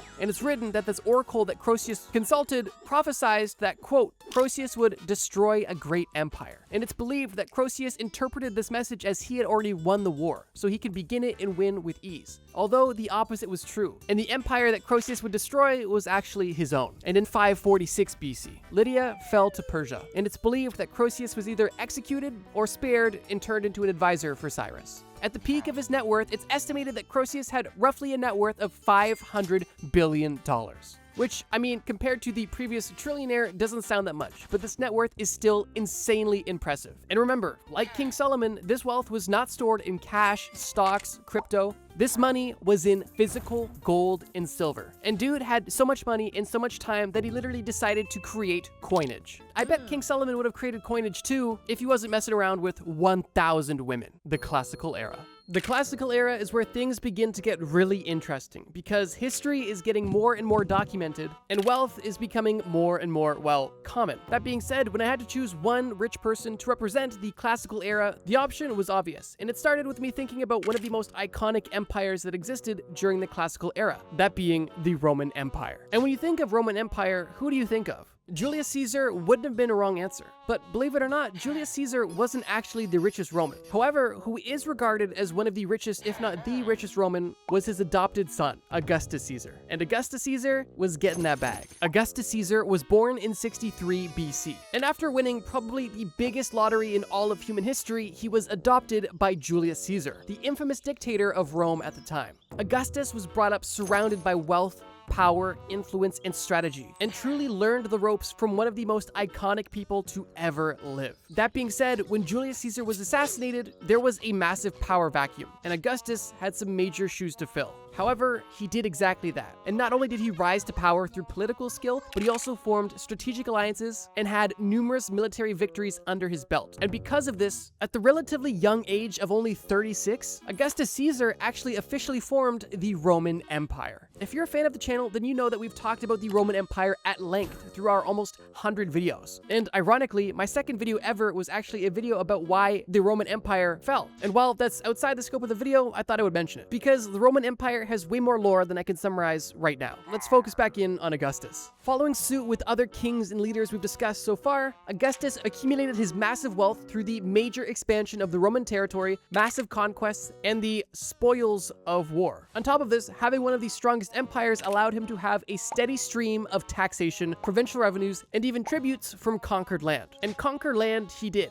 Augustus' fortune was tied to the control of land across Europe, North Africa, and the Middle East, which obviously just was the Roman Empire, but it's crazy to think the sheer scale of this entire place that he controlled. And interestingly, historians estimate that in today's money, the net worth of Augustus would be in the trillions of dollars, likely in the 3 to 4 trillion range. But this is largely because as the emperor of the Roman Empire, he essentially controlled and owned everything within it. Like, just imagine you're working at an Amazon warehouse and Jeff Bezos walks in and just starts taking stuff off the shelves. I mean, nobody's gonna stop him, and technically it's his, but at the same time, it's also the company's, and the lines really start to get blurred. Regardless, Augustus Caesar had an insane career, both politically and economically. And for that reason, he's not only remembered as the founder of the Roman Empire, the son of Julius Caesar, but also as one of the richest men to ever live, with a net worth of, let's say, $3 trillion. The medieval era. History is really heating up with the medieval era, and we are once again getting more and more interesting entries to this list and more data to verify some of these claims. That being said, we're still in the realm of estimation. Although in the medieval era, we have some very interesting estimates to discuss. And I want to start our medieval journey not in medieval Europe, but actually in the steppes of Mongolia. In the year 1162, a young boy named Temujin was born, and little did his family know Temujin would become one of the most famous and prolific people to ever live. And while this boy was named Temujin, you likely know him better as Genghis Khan. The same Genghis Khan that founded the Mongol Empire, which was the largest contiguous land empire in all of human history. And the wealth of Genghis Khan is actually quite different from the others we've discussed so far, and the others that we're going to discuss as well. Quite frankly, being the founder and ruler of one of the largest empires to ever exist, there is a very likely chance that Genghis Khan could have been the richest person in all of human history. However, there's a very important asterisk on that point. Genghis Khan was not one for personal wealth. And while the empire he was the sole heir to was extremely prosperous and rich in both land, resources, livestock, food, and army, Genghis himself did not store much value. He rather decided to invest back into the army to continue the expansion of the Mongolian Empire, which is likely a major contributing factor why the Mongolian Empire was so unstoppable for so long. Genghis ate, slept, lived, and dressed like a majority of his army. And while the actions done by Genghis Khan are, for the most part, deplorable, and the majority of his entire empire was funded by the pillaging and destruction of any other civilization they could, find essentially, it is still somewhat noble that Genghis decided to remain close to his modest roots and invest the wealth that his empire brought him back into his empire to further expand it it. And while estimates for Genghis Khan's net worth range from anywhere from a few trillion to over 100 trillion, I would say that Genghis Khan's net worth is almost negligible considering how he viewed money. But because we need a number on this list, let's just call it 100 trillion in access, but maybe 100 billion in execution. You know, money he actually spent on his own personal lifestyle. And honestly, I think even that's a bit overinflated. The Mongolian people were extremely nomadic, meaning that storing wealth was not necessarily a convenient thing to do. And unless you're Steve from Minecraft, you probably can't store $100 trillion worth of gold in your back pocket. Since Genghis Khan was relatively a modest individual, even though he was likely one of the most powerful people to ever live, I wanted to add a secondary entry for the medieval era, someone you'll likely recognize if you're familiar with ancient wealthy people. This next individual is a man known as Mansa Musa. And Mansa Musa, in many regards, is considered to be the most wealthy person to ever exist ever. Full stop. And while there's definitely an argument to back up that claim, we'll discuss how accurate that is at the end of the video. Mansa Musa ruled the Mali Empire from roughly 1312 AD to 1337 AD. And under the power of Mansa Musa, Mali was able to reach its peak power, influence, and wealth, controlling almost every key trade route across West Africa. But more notably, Musa's wealth came from the control of trade of salt and gold, which were extremely prevalent in West Africa at the time. But he didn't just profit off the trade of salt and gold. He also profited off the trade of ivory, slaves, spices, and other goods. Or should I say bads, because I don't think calling slaves goods is, well, good. He profited off goods and bads, okay? Regardless, Musa's net worth was immense, and it only grew when he took his legendary pilgrimage to Mecca in 1324. It was this pilgrimage that not only grew his net worth, but also increased his international fame. Musa traveled with a massive 60,000 person entourage, and he did so because he needed many people to carry all of the gold that he was earning and traveling with. And because he was traveling with so much gold, he would actually just give it away at different cities he was stopping in. And because of this, in cities like Cairo in Egypt, the gold that Musa was just giving away for free actually disrupted local economies. But yeah, Musa was literally kitted out in full gold armor, all gold tools, had an army of 60,000 people in all gold armor, an additional 60,000 camels with all gold armor, an inventory full of gold blocks. This guy made Mr. T's neck look naked, but at least he was generous. So generous, in fact, that he literally caused inflation. But here's where things get interesting. While every number we've discussed is an estimate, the estimate for Mansa Musa is relatively modest, with a net worth believed to be roughly around $400 billion, which is still massive and more money than the richest person in 2025 has, although it's nowhere near the trillions we've discussed before. And after doing some research, I almost feel like Mansa Musa is known as the richest person to ever live simply because he was talked about so much in ancient texts, because this guy was just a G. If you saw a dude in all gold with 60,000 other gold people just giving out gold, I would probably believe that was the richest guy ever too. But that's not to discredit his legacy. The early modern era. Once again, there's so many good entries for this time period, we're doing a double feature. And we're starting with a man named Jacob Fugger. And Jacob Fugger is a real Fugger indeed. And that's because this man got so rich that he actually had more power over the kings in Europe. And that is saying something. Jacob Fugger was born into a wealthy family and started his career in the textile industry that his family was deeply invested in. Although it didn't take time for Jacob to realize that there was higher leverage opportunities out there. And he shifted his focus from being a merchant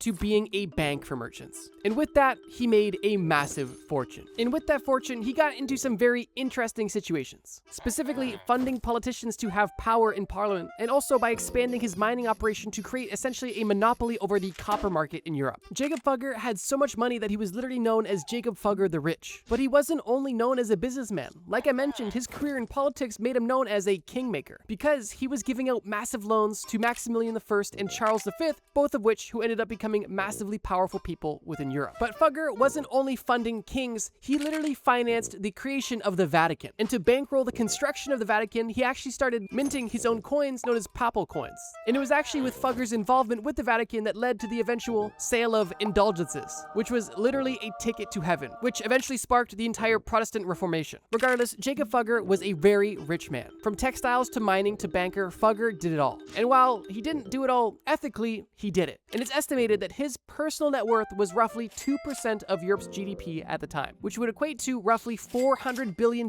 in today's money. And interestingly, Jacob Fugger's net worth is one of the most provable net worths we've discussed so far, considering there are many records to validate these claims that are publicly available and, well, still exist. So even though 400 billion doesn't sound super impressive at this point in time, the power that he held as a non-royal was insane. And his net worth is likely one of the most accurate and non-inflated we've discussed so far. But like I mentioned, we got a double feature, so let's get that Fugger out of the way and discuss Akbar the Great. Akbar the Great was the third emperor of the Mughal Empire in India, and he ruled this empire from 1556 until his death in 1605. Interestingly, Akbar gained access to the throne at only 13 years old, when his father tragically died. And while giving a 13-year-old reign over an entire empire sounds like a horrible idea and has been proven to be multiple times throughout history, for Akbar, it actually worked out. It's almost like being a child actor. In most cases, it works out horribly, but sometimes it actually kind of does work out. His reign is remembered for vast land expansion, the flourishing of Indian culture, and strong central governance, which was largely missing at the time. And it was these primary contributing factors that made the Mughal Empire one of the wealthiest and most powerful states in the early modern era. The wealth that Akbar generated for the Mughal Empire was actually primarily driven by agriculture, as the lands of northern India were extremely fertile. But of course, in addition to this agriculture, he also made most of his money from taxation, both taxing those crops and other goods. On top of agriculture and taxation, once again, control of trade routes was a steady stream of income that allowed the Mughal Empire to grow and flourish.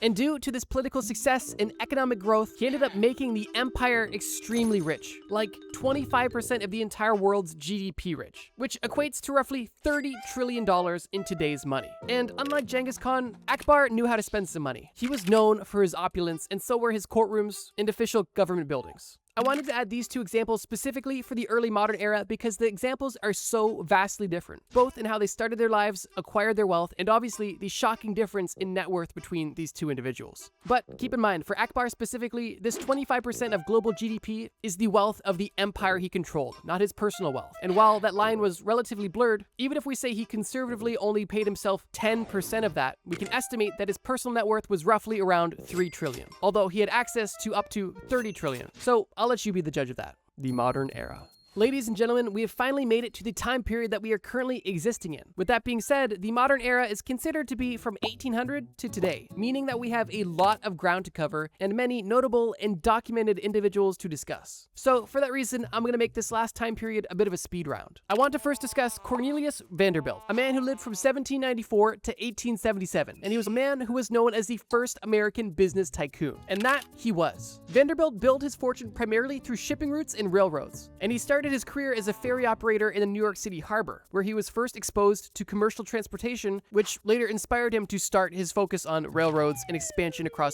all of America. That being said, Vanderbilt wasn't necessarily a good guy, and he actually earned the name of robber baron as well, because he would typically use monopolistic strategies and market manipulation in his favor to buy railroads as cheaply as possible and extract the most value out of them. Regardless, Vanderbilt is known as one of the men that built America as we know it today, and the railroad systems that he established connecting U.S. cities and boosting American trade are still marveled at to this very day. At the time of his death, Vanderbilt's net worth was roughly $3 billion in today's money. And interestingly, when he died, he was worth more than the US Treasury. So even though $3 billion sounds puny in the video, within context, that number is massive. Cornelius died in 1877, and interestingly, in 1973, only 100 years later, it was found out that during a family reunion, there was not one single millionaire left in the family. That's right, the Vanderbilt family literally blew billions of dollars in less than 100 years through financial mismanagement and I'm sure other reasons. And besides Cornelius, another major player during the beginning of the modern era was a man known as John D. Rockefeller. And Rockefeller, he did. Rockefeller was one of the most prolific industrialists in American history, and he was the founder of the Standard Oil Company during the Industrial Revolution, a time when oil was an emerging market. And he was not only capitalizing on it, he was monopolizing on it. I think it's also important to note that during this time, business was nowhere near what it's like today. Like if you're complaining about modern day capitalism, then you should have seen 1800s capitalism. There was absolutely no regard for the environment, other business people, families, children, nothing. The Industrial Revolution was full of factories that had pregnant women and children working all day, with reckless disposal of industrial waste, and the most strong-arm, backstabby business tactics you've literally ever heard of. 1800s Industrial Revolution business was not for the faint of heart. And fortunately for Rockefeller, this was a game he was willing to play. When Rockefeller launched Standard Oil in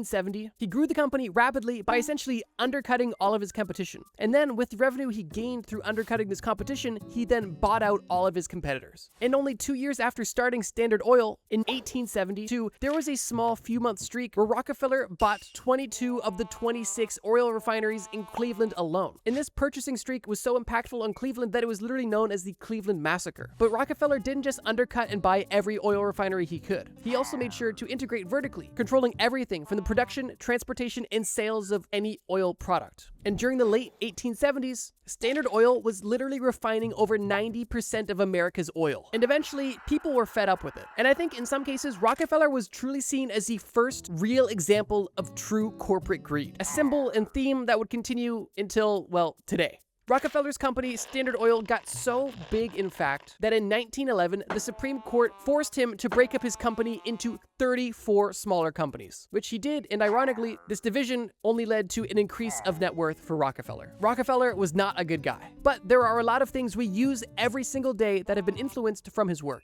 and it was people like him that built the society we live in today, whether you like it or not. Rockefeller's net worth was estimated to be equivalent to almost 2% of all of the US's GDP, and he's also considered to be the world's first billionaire. And while there's definitely other honorable mentions from the beginning part of the modern era, like the Rothschilds and Henry Ford, I want to fast forward to the modern day to discuss some of the richest people in 2025, and also reflect on all of the rich people we've discussed and determine who's the richest of all. As of today, the world's richest man is largely believed to be Elon Musk. But besides Elon Musk, some other notable billionaires include Jeffrey Bezos, Bill Gates, and Bernard Arnault. And while I think most of us understand who these people are and how they made their money, I think it's important to reflect on how their net worths differ from people in the past. For example, you don't see Elon Musk storing all of his net worth in gold or taking a 60,000 person pilgrimage across Africa with gold armor on. A majority of his wealth is in shares, stocks, and is largely based off of the evaluation of the companies that he owns. Now, if we stack up Elon Musk's net worth of roughly $382 billion at the time of recording this video, he actually ranks relatively low in the context of this list. And for that reason, this video is about to get rather subjective, because to answer the question of who's the richest person in human history, there's a few different answers, at least in my opinion. If you want to base the ranking of history's richest person based off the numerical value, which, I mean, is logical, then I would say that honestly Genghis Khan has an extremely strong case for richest person ever. Although, if you want to base it off popular vote, there is a lot of people, for good reason, that believe that Mansa Musa was the richest person to ever walk this earth. However, if you're asking me who the richest person in all of human history is, genuinely, I would say that there has to be more factors beyond just wealth we consider. Because while Genghis Khan may have potentially had the most access to wealth, he personally wasn't extremely wealthy and also lived a lifestyle I have absolutely no interest in. And to be frank, I really don't have much interest in living any time before, I guess, 1990. The reason being, maybe I'm just spoiled, but I enjoy modern luxuries of today. And I would argue that somebody with a minimum wage job in America today lives a much better life than a king did in medieval times. Specifically because the technology, medicine, entertainment, and modern luxuries far outweigh any amount of gold, at least in my opinion. And I guess you have to ask yourself, do you want to be in a castle with a jester and a pile of unlimited gold? Or do you want a toilet that flushes, air conditioning, and access to YouTube to watch Trust Me Bro? That's the question. I'll let you decide in the comments. But if you're asking me who I think the richest person in all of human history is, I would definitely argue that Elon Musk takes the cake. Simply because his net worth is massive, he's the most prosperous man in the most prosperous era of human history, and he's also able to enjoy his money during the best time to ever live in human history, which is today, in my opinion. Every reason you can't go to Antarctica. Antarctica is undoubtedly the most cold, isolated, and mysterious continent on the entire planet. From rather limited historical accounts to a plethora of modern-day conspiracy theories, there is a seemingly endless amount of questions surrounding Antarctica as a continent, as well as its rather unique travel regulations. And unfortunately, many of these questions either don't have answers, or have an answer that the general public does not find very satisfying. Which is why, in this video, I'm going to start by giving a brief history of Antarctica as a continent, and then explore some of the conspiracy theories that people have as to why over 58 different countries have signed the Antarctic Treaty that, among other things, limits travel to almost everybody except the wealthy and elite scientists. And then we'll take a deeper dive into what the official explanation is as to why there are so many rules and regulations in the 5th biggest continent in the entire world. If you love history, mystery, and conspiracies, this video is for you. Let's get started. The frozen continent.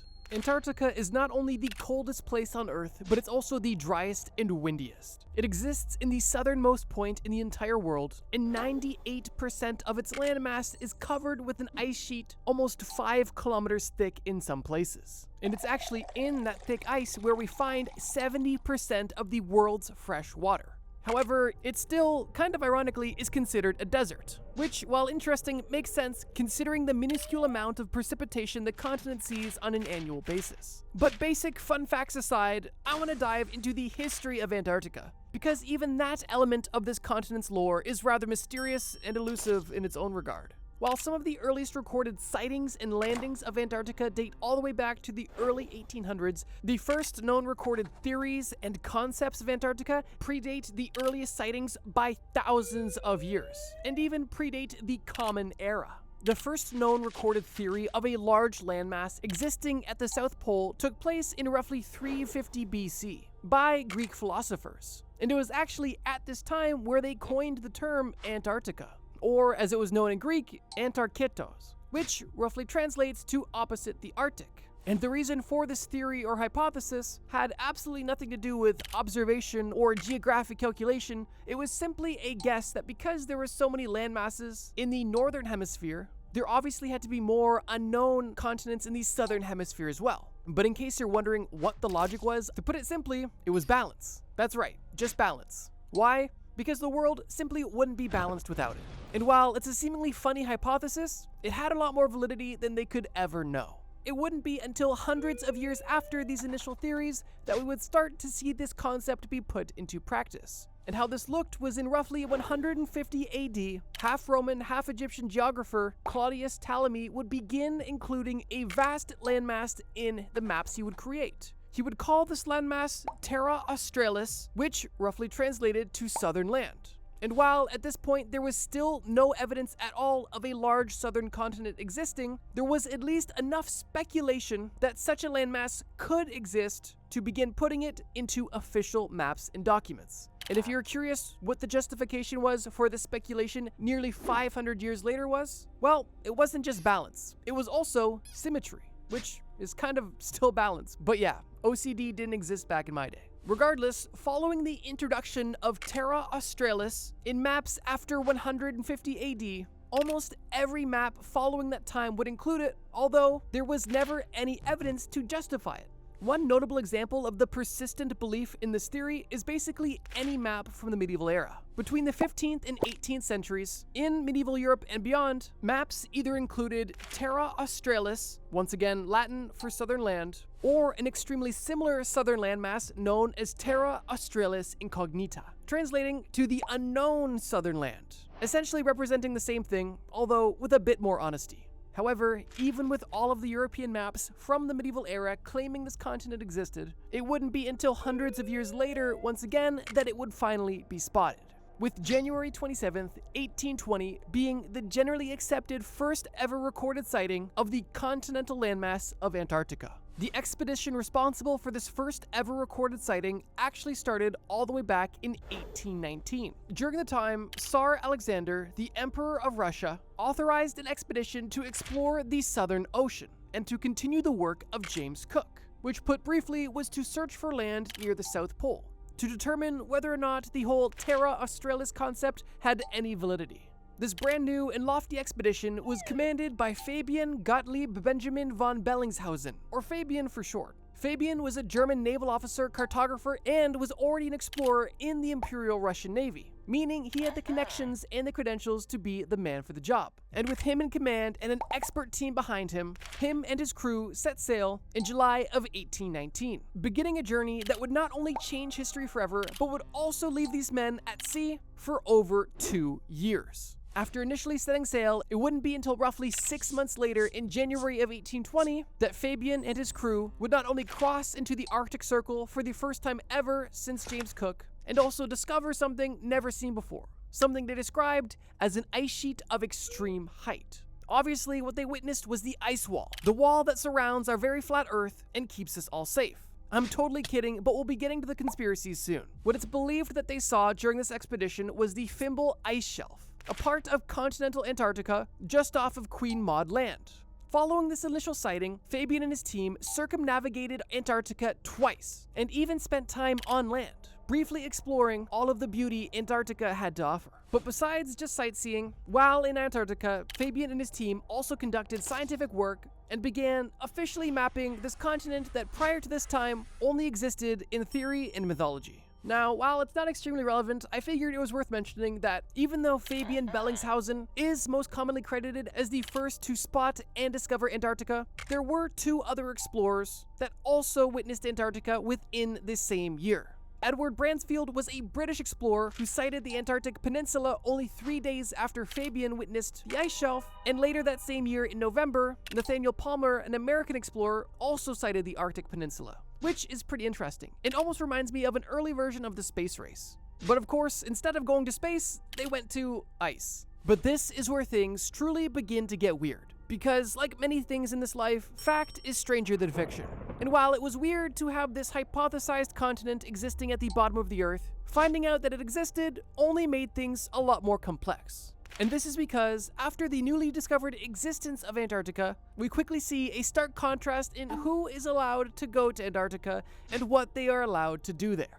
Following its initial discovery in the 1820s, basically all the way into the 1920s, almost every Antarctic expedition that took place was actually a private or commercial endeavor, usually consisting of sealing expeditions with the intention of securing massive amounts of seal furs for the fur trade that was flourishing back in North America. However, following 1920, we quickly see an increased amount of government involvement in Antarctica, with a few notable governments being United States, France, Norway, Germany, we'll get to that, Japan, Chile, Argentina, and more. And it was with this elevated government involvement, coupled with the geopolitical strain happening during World War II, that many of the countries involved with Antarctica decided that there needed to be a set of ground rules. And while that line of thinking may seem logical, it's that same set of ground rules that has more or less become a breeding ground for endless conspiracy theories about what's truly going on in Antarctica. Mainly because while this treaty itself doesn't inherently restrict tourism, it does heavily regulate it,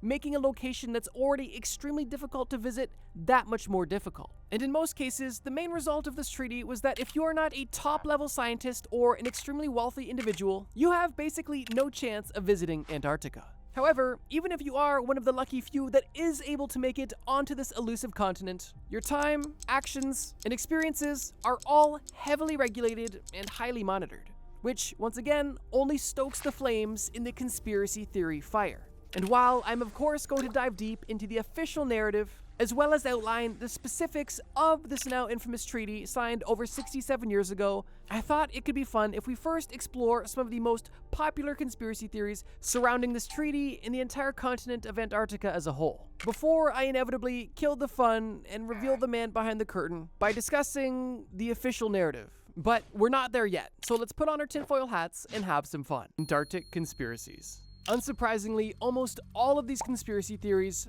orbit around the thought that the reason why Antarctica is so restricted is to solely prevent you and the general public from learning the truth. And the definition of what that truth looks like depends on which conspiracy theory you subscribe to, which is why I'm going to briefly explain a handful now, in varying levels of detail. Because realistically, each of these conspiracy theories have much more lore than any factual event could possibly have, which, if nothing else, at least makes them interesting. Let's get started. The first conspiracy theory as to why the government is preventing people from exploring Antarctica more is pretty multifaceted, and basically claims that the Earth is actually hollow. Within that hollow Earth, there is a lost ancient civilization, and one of the primary ways of reaching that hollow Earth is through a network of entrances across the world, many of which existing in Antarctica. I hope you're following along, because we are just getting started. According to this theory, the ancient civilization that lives within this hollow Earth is known as Agartha. And without getting too much into Agartha lore, while it is complex, convoluted, and varies pretty drastically, the core thoughts, at least from my understanding, are that this underground civilization is led by a figure known as the King of the World, and secretly influences the surface world through Agartha in the middle of the hollow Earth. And I guess if you subscribe to this theory, the main reason why the government doesn't want you learning about this truth is because they of course want to keep you unaware of the reality of the world and the true powers that be. At least I'm assuming. I couldn't find much more explanation to why there would be so much secrecy, besides the government or the powers that be wanting to maintain the official narrative of history in a way that is most beneficial for them. And while that premise on its own may have more validity, I don't think it necessarily proves the existence of a hollow earth or an ancient civilization within it. However, even in the biggest lies, there is always a kernel of truth. And in the case of ancient civilizations under the Antarctic, while there isn't provable evidence of such a thing, there is an interesting phenomenon that could bolster that theory for some people. Without getting too far into the weeds about science jargon, there is essentially very strange heat signatures that have been detected far underground near the South Pole. This high geothermal activity is not only mysterious, but significant, because it has actually been melting ice at the bottom of the ice sheet in Antarctica. And with that melted ice, it has created massive lakes, rivers, and even caverns at the very bottom of the ice sheet that stands anywhere from 1 to 5 kilometers tall across the entirety of Antarctica. And of course, when you have strange heat signatures under kilometers of ice in one of the most remote and regulated parts of the world, you're of course going to breed, once again, conspiracy theories. And it's been this geothermal activity that has of course added validity, at least in the minds of some individuals, that Agartha is in fact real, or that something else may actually be at play. Another theory we'll discuss soon. But to briefly discuss a bit of science, many of these heat signatures have not only been studied, but also explained by scientists as nothing more than volcanic and geothermal activity. And it's because of that the widely accepted explanation for all of these heat signatures is that this is simply part of a natural geographical process that we understand partially, but not fully. And the reason I say that is because researchers don't fully understand all of these heat signatures, specifically because most of them are not consistent with patterns we've seen basically anywhere else on Earth, which could mean that there's an ancient civilization down there, or it could just possibly mean that there's a geological process we're not familiar with because we're typically not researching underneath a massive sheet of ice in the most isolated continent in the world. But I digress. If the Earth being hollow and an ancient civilization existing underneath the Antarctic ice was too crazy for you, allow me to introduce the next theory. The second theory proposes that no, there's not a hollow Earth and there's not an ancient civilization within that Earth. All there is that's hidden in Antarctica is a massive Nazi bunker that not only exists to test and develop advanced technologies, but also uses it as a base to study alien technology and communicate with said aliens. Depending on which version of this theory you're exposed to, the alien part may or may not be present. But I thought I'd mention it because I thought it was extra interesting. But what's also interesting is that in some flavors of this conspiracy theory, it's even believed that this base in Antarctica was used to harbor and protect high-ranking Nazi officials after World War II, including Adolf Hitler, which is its own can of worms. However, while this theory may seem out there, there is once again another kernel of truth. And this time, that kernel's a bit larger. Prior and during World War II, between 1938 and 1939, Nazi Germany did carry out a massive Antarctic expedition. And during this expedition, the Nazis mapped nearly 350 square kilometers of territory and also dropped thousands of swastika markers all across Antarctica, claiming land for Germany. Now, while the official reason for this expedition was to help Germany establish its own supply of whales and whale oil so they weren't dependent on other European countries, as well as strengthening territorial interests. Officially, all Antarctic Nazi bases were abandoned in 1945 after the Axis powers lost World War II. However, if you ask a group of certain individuals, the Nazis didn't go to Antarctica for whaling, and they potentially never left. You see, according to this second conspiracy theory, during their time in Antarctica, the Nazis built a secret underground bunker known as Base 211. And as I alluded to previously, this was a base specifically used to protect high-ranking Nazi officials after the Second World War and was used during the Second World War to develop advanced technologies, including experimental flying saucers and other aircraft that are rather reminiscent of, well, alien spacecraft. And while there's no direct evidence to validate any of these claims, there is other historical events that took place around the same time, around the same place, that people like to draw connections to. One notable example being Operation High Jump, which took place in 1946 and was the largest Antarctic expedition ever conducted. Operation High Jump was conducted by the US military to train personnel and test equipment in polar conditions, as well as to gain a greater knowledge about Antarctica as a whole. However, people that subscribe to this conspiracy theory believe that Operation High Jump was actually a mission to go wipe out all Nazi bases in Antarctica. And when you learn that the US government did send 4,700 people, 13 ships, and 33 aircraft to Antarctica, it could seem plausible that they were doing a little bit more than training, at least to some. Things get even more interesting though when you learn that Operation High Jump was cut short many months early, officially due to poor weather conditions. Although, once again, others believe that the reason they left early was because one of the Americans involved in this operation was actually taken into the Hollow Earth, once again from the first conspiracy, and was met with an advanced civilization of tall individuals that essentially warned him that humanity was at risk if we continued to use nuclear weapons. And it's allegedly stated that that individual, Robert E. Byrd, wrote about his encounter with these Hollow Earth individuals in his diary. However, once again, there's no verifiable proof of any of that. And whether Byrd experienced a Hollow Earth civilization, resistance from Antarctic Nazis, or even a UFO experience is something we may never know. And while basically all of those are extremely unlikely, they aren't not believed by some. And to quickly touch on a few other brief examples, some people believe that the main reason why governments across the globe don't want you visiting Antarctica freely is because there's either too much ancient evidence from previous civilizations on the surface, or there's too much alien activity happening underground, and for that reason, they can't risk civilians getting too close to it and learning the truth. Some individuals claim that there are pyramids and other like structures on the surface of Antarctica. However, scientists have more or less been able to debunk most of these theories, pointing out that these structures that look like pyramids are actually simply naturally formed mountains. But as we all know, they're trying to hide the truth from you, right? But in case the Hollow Earth was too out there for you, how about a flat Earth? To some, the main reason why Antarctica is so protected and so restricted is simply because there is no Antarctica. There is simply a large rim of ice around the entire planet that holds all the water in and keeps us safe from falling off the edge of our flat planet. And most people in the days when Antarctica was being first discovered knew that the Earth was very much so round. If you did happen to be a flat earther who believed this theory, reading the quote from the first Russian expedition that proved the existence of Antarctica, claiming that he saw a massive, tall sheet of ice, probably wouldn't make you believe in a round Earth. It would very likely only embolden your flat Earth beliefs. Now, with all of that being said, and a general understanding of some of the alternative perspectives about what's really going on in Antarctica, I think it's only fair if we now dive deeper into the official narrative, to see if potentially what we're being told has any validity, and also to see if the official narrative sounds even half as believable as some of these alternative theories. Antarctic actualities. I figured the best place to start when discussing the official narrative is, of course, the official documentation. And what better place to start than this elusive treaty that, of course, had the intention of hiding so much banned knowledge from the general public. As I mentioned previously, on December 1st of 1959, over 12 countries came together to all sign a treaty known as the Antarctic Treaty. These countries included Argentina, Australia, Belgium, Chile, France, Japan, New Zealand, Norway, South Africa, the Soviet Union, the United Kingdom, and even the United States. And it's a bit noteworthy that all of these countries came together, specifically the Soviet Union and the United States, because this treaty literally took place during the Cold War,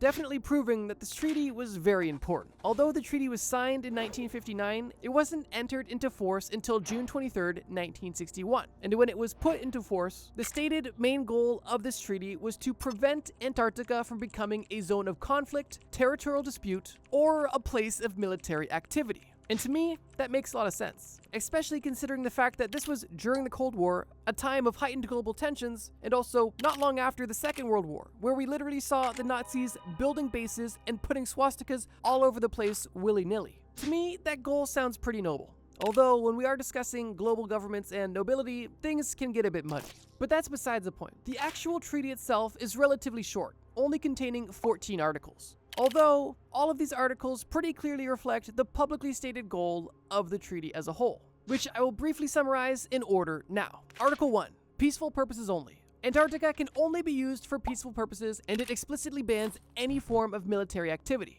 Article 2. Freedom of science investigation. Any scientific research and any international cooperation for that scientific research should and can continue in Antarctica without any restriction. The third article is data sharing and claims that all scientific observations and results must be freely shared in exchange to all parties present in Antarctica. And the fourth article claims frozen sovereignty, no pun intended, essentially meaning no country can claim any territory of Antarctica for its own. At least, no new claims. Technically, 7 countries have claimed territory in Antarctica, but with the establishment of this treaty, these claims are not recognized or rejected. It's essentially neutral, which to me doesn't make much sense. The fifth article outright bans nuclear activity of any kind in Antarctica. No nuclear weapons and no nuclear waste. And the final article that I think is worth mentioning is Article 7, which essentially states that any party that is a member of the treaty has access to inspect any station, ship, or aircraft of any other party at any time. Nothing is off limits. You have to give access to any other party in Antarctica to anything you have in Antarctica, essentially in the name of freedom of science and information. And outside of those articles in the initially signed treaty, there was additional protocols that were enacted much later on, such as the Madrid Protocol, which was added in 1991.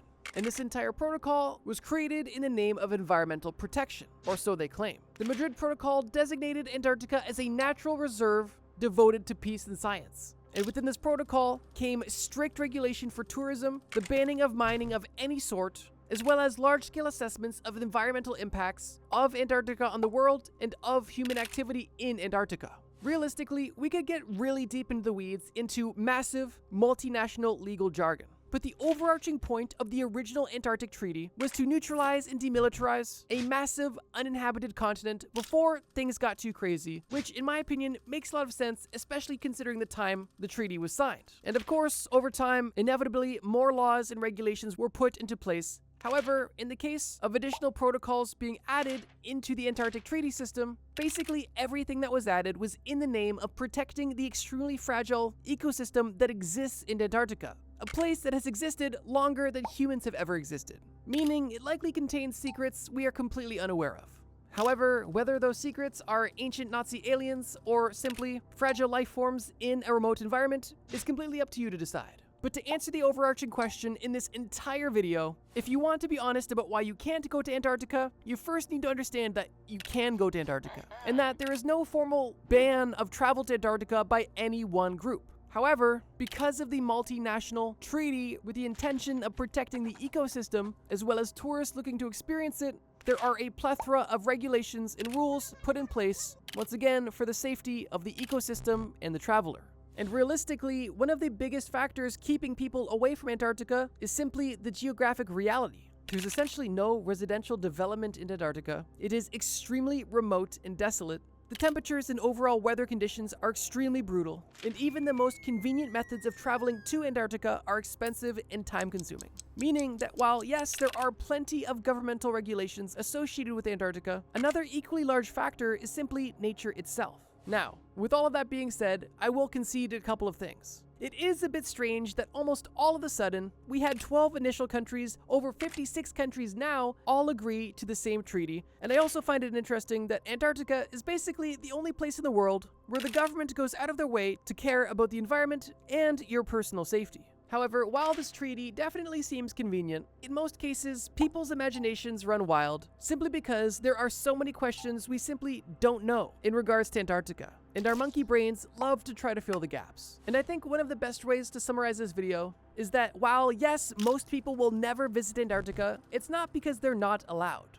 Going to Antarctica has always been hard. And in the olden days, you had limited technology but unlimited freedoms, making Antarctica essentially the Wild West for some time. Let's call it the Wild South. However, in the modern day, when traveling to Antarctica, technology is seemingly unlimited, however, freedoms are very limited, making private expeditions basically just as hard as they've always been, but for much different reasons. Now, whether or not the government's trying to keep a neutral zone on this globe and protect fragile environments, or they're simply just trying to keep you from ancient Nazi aliens, I'll leave up to you.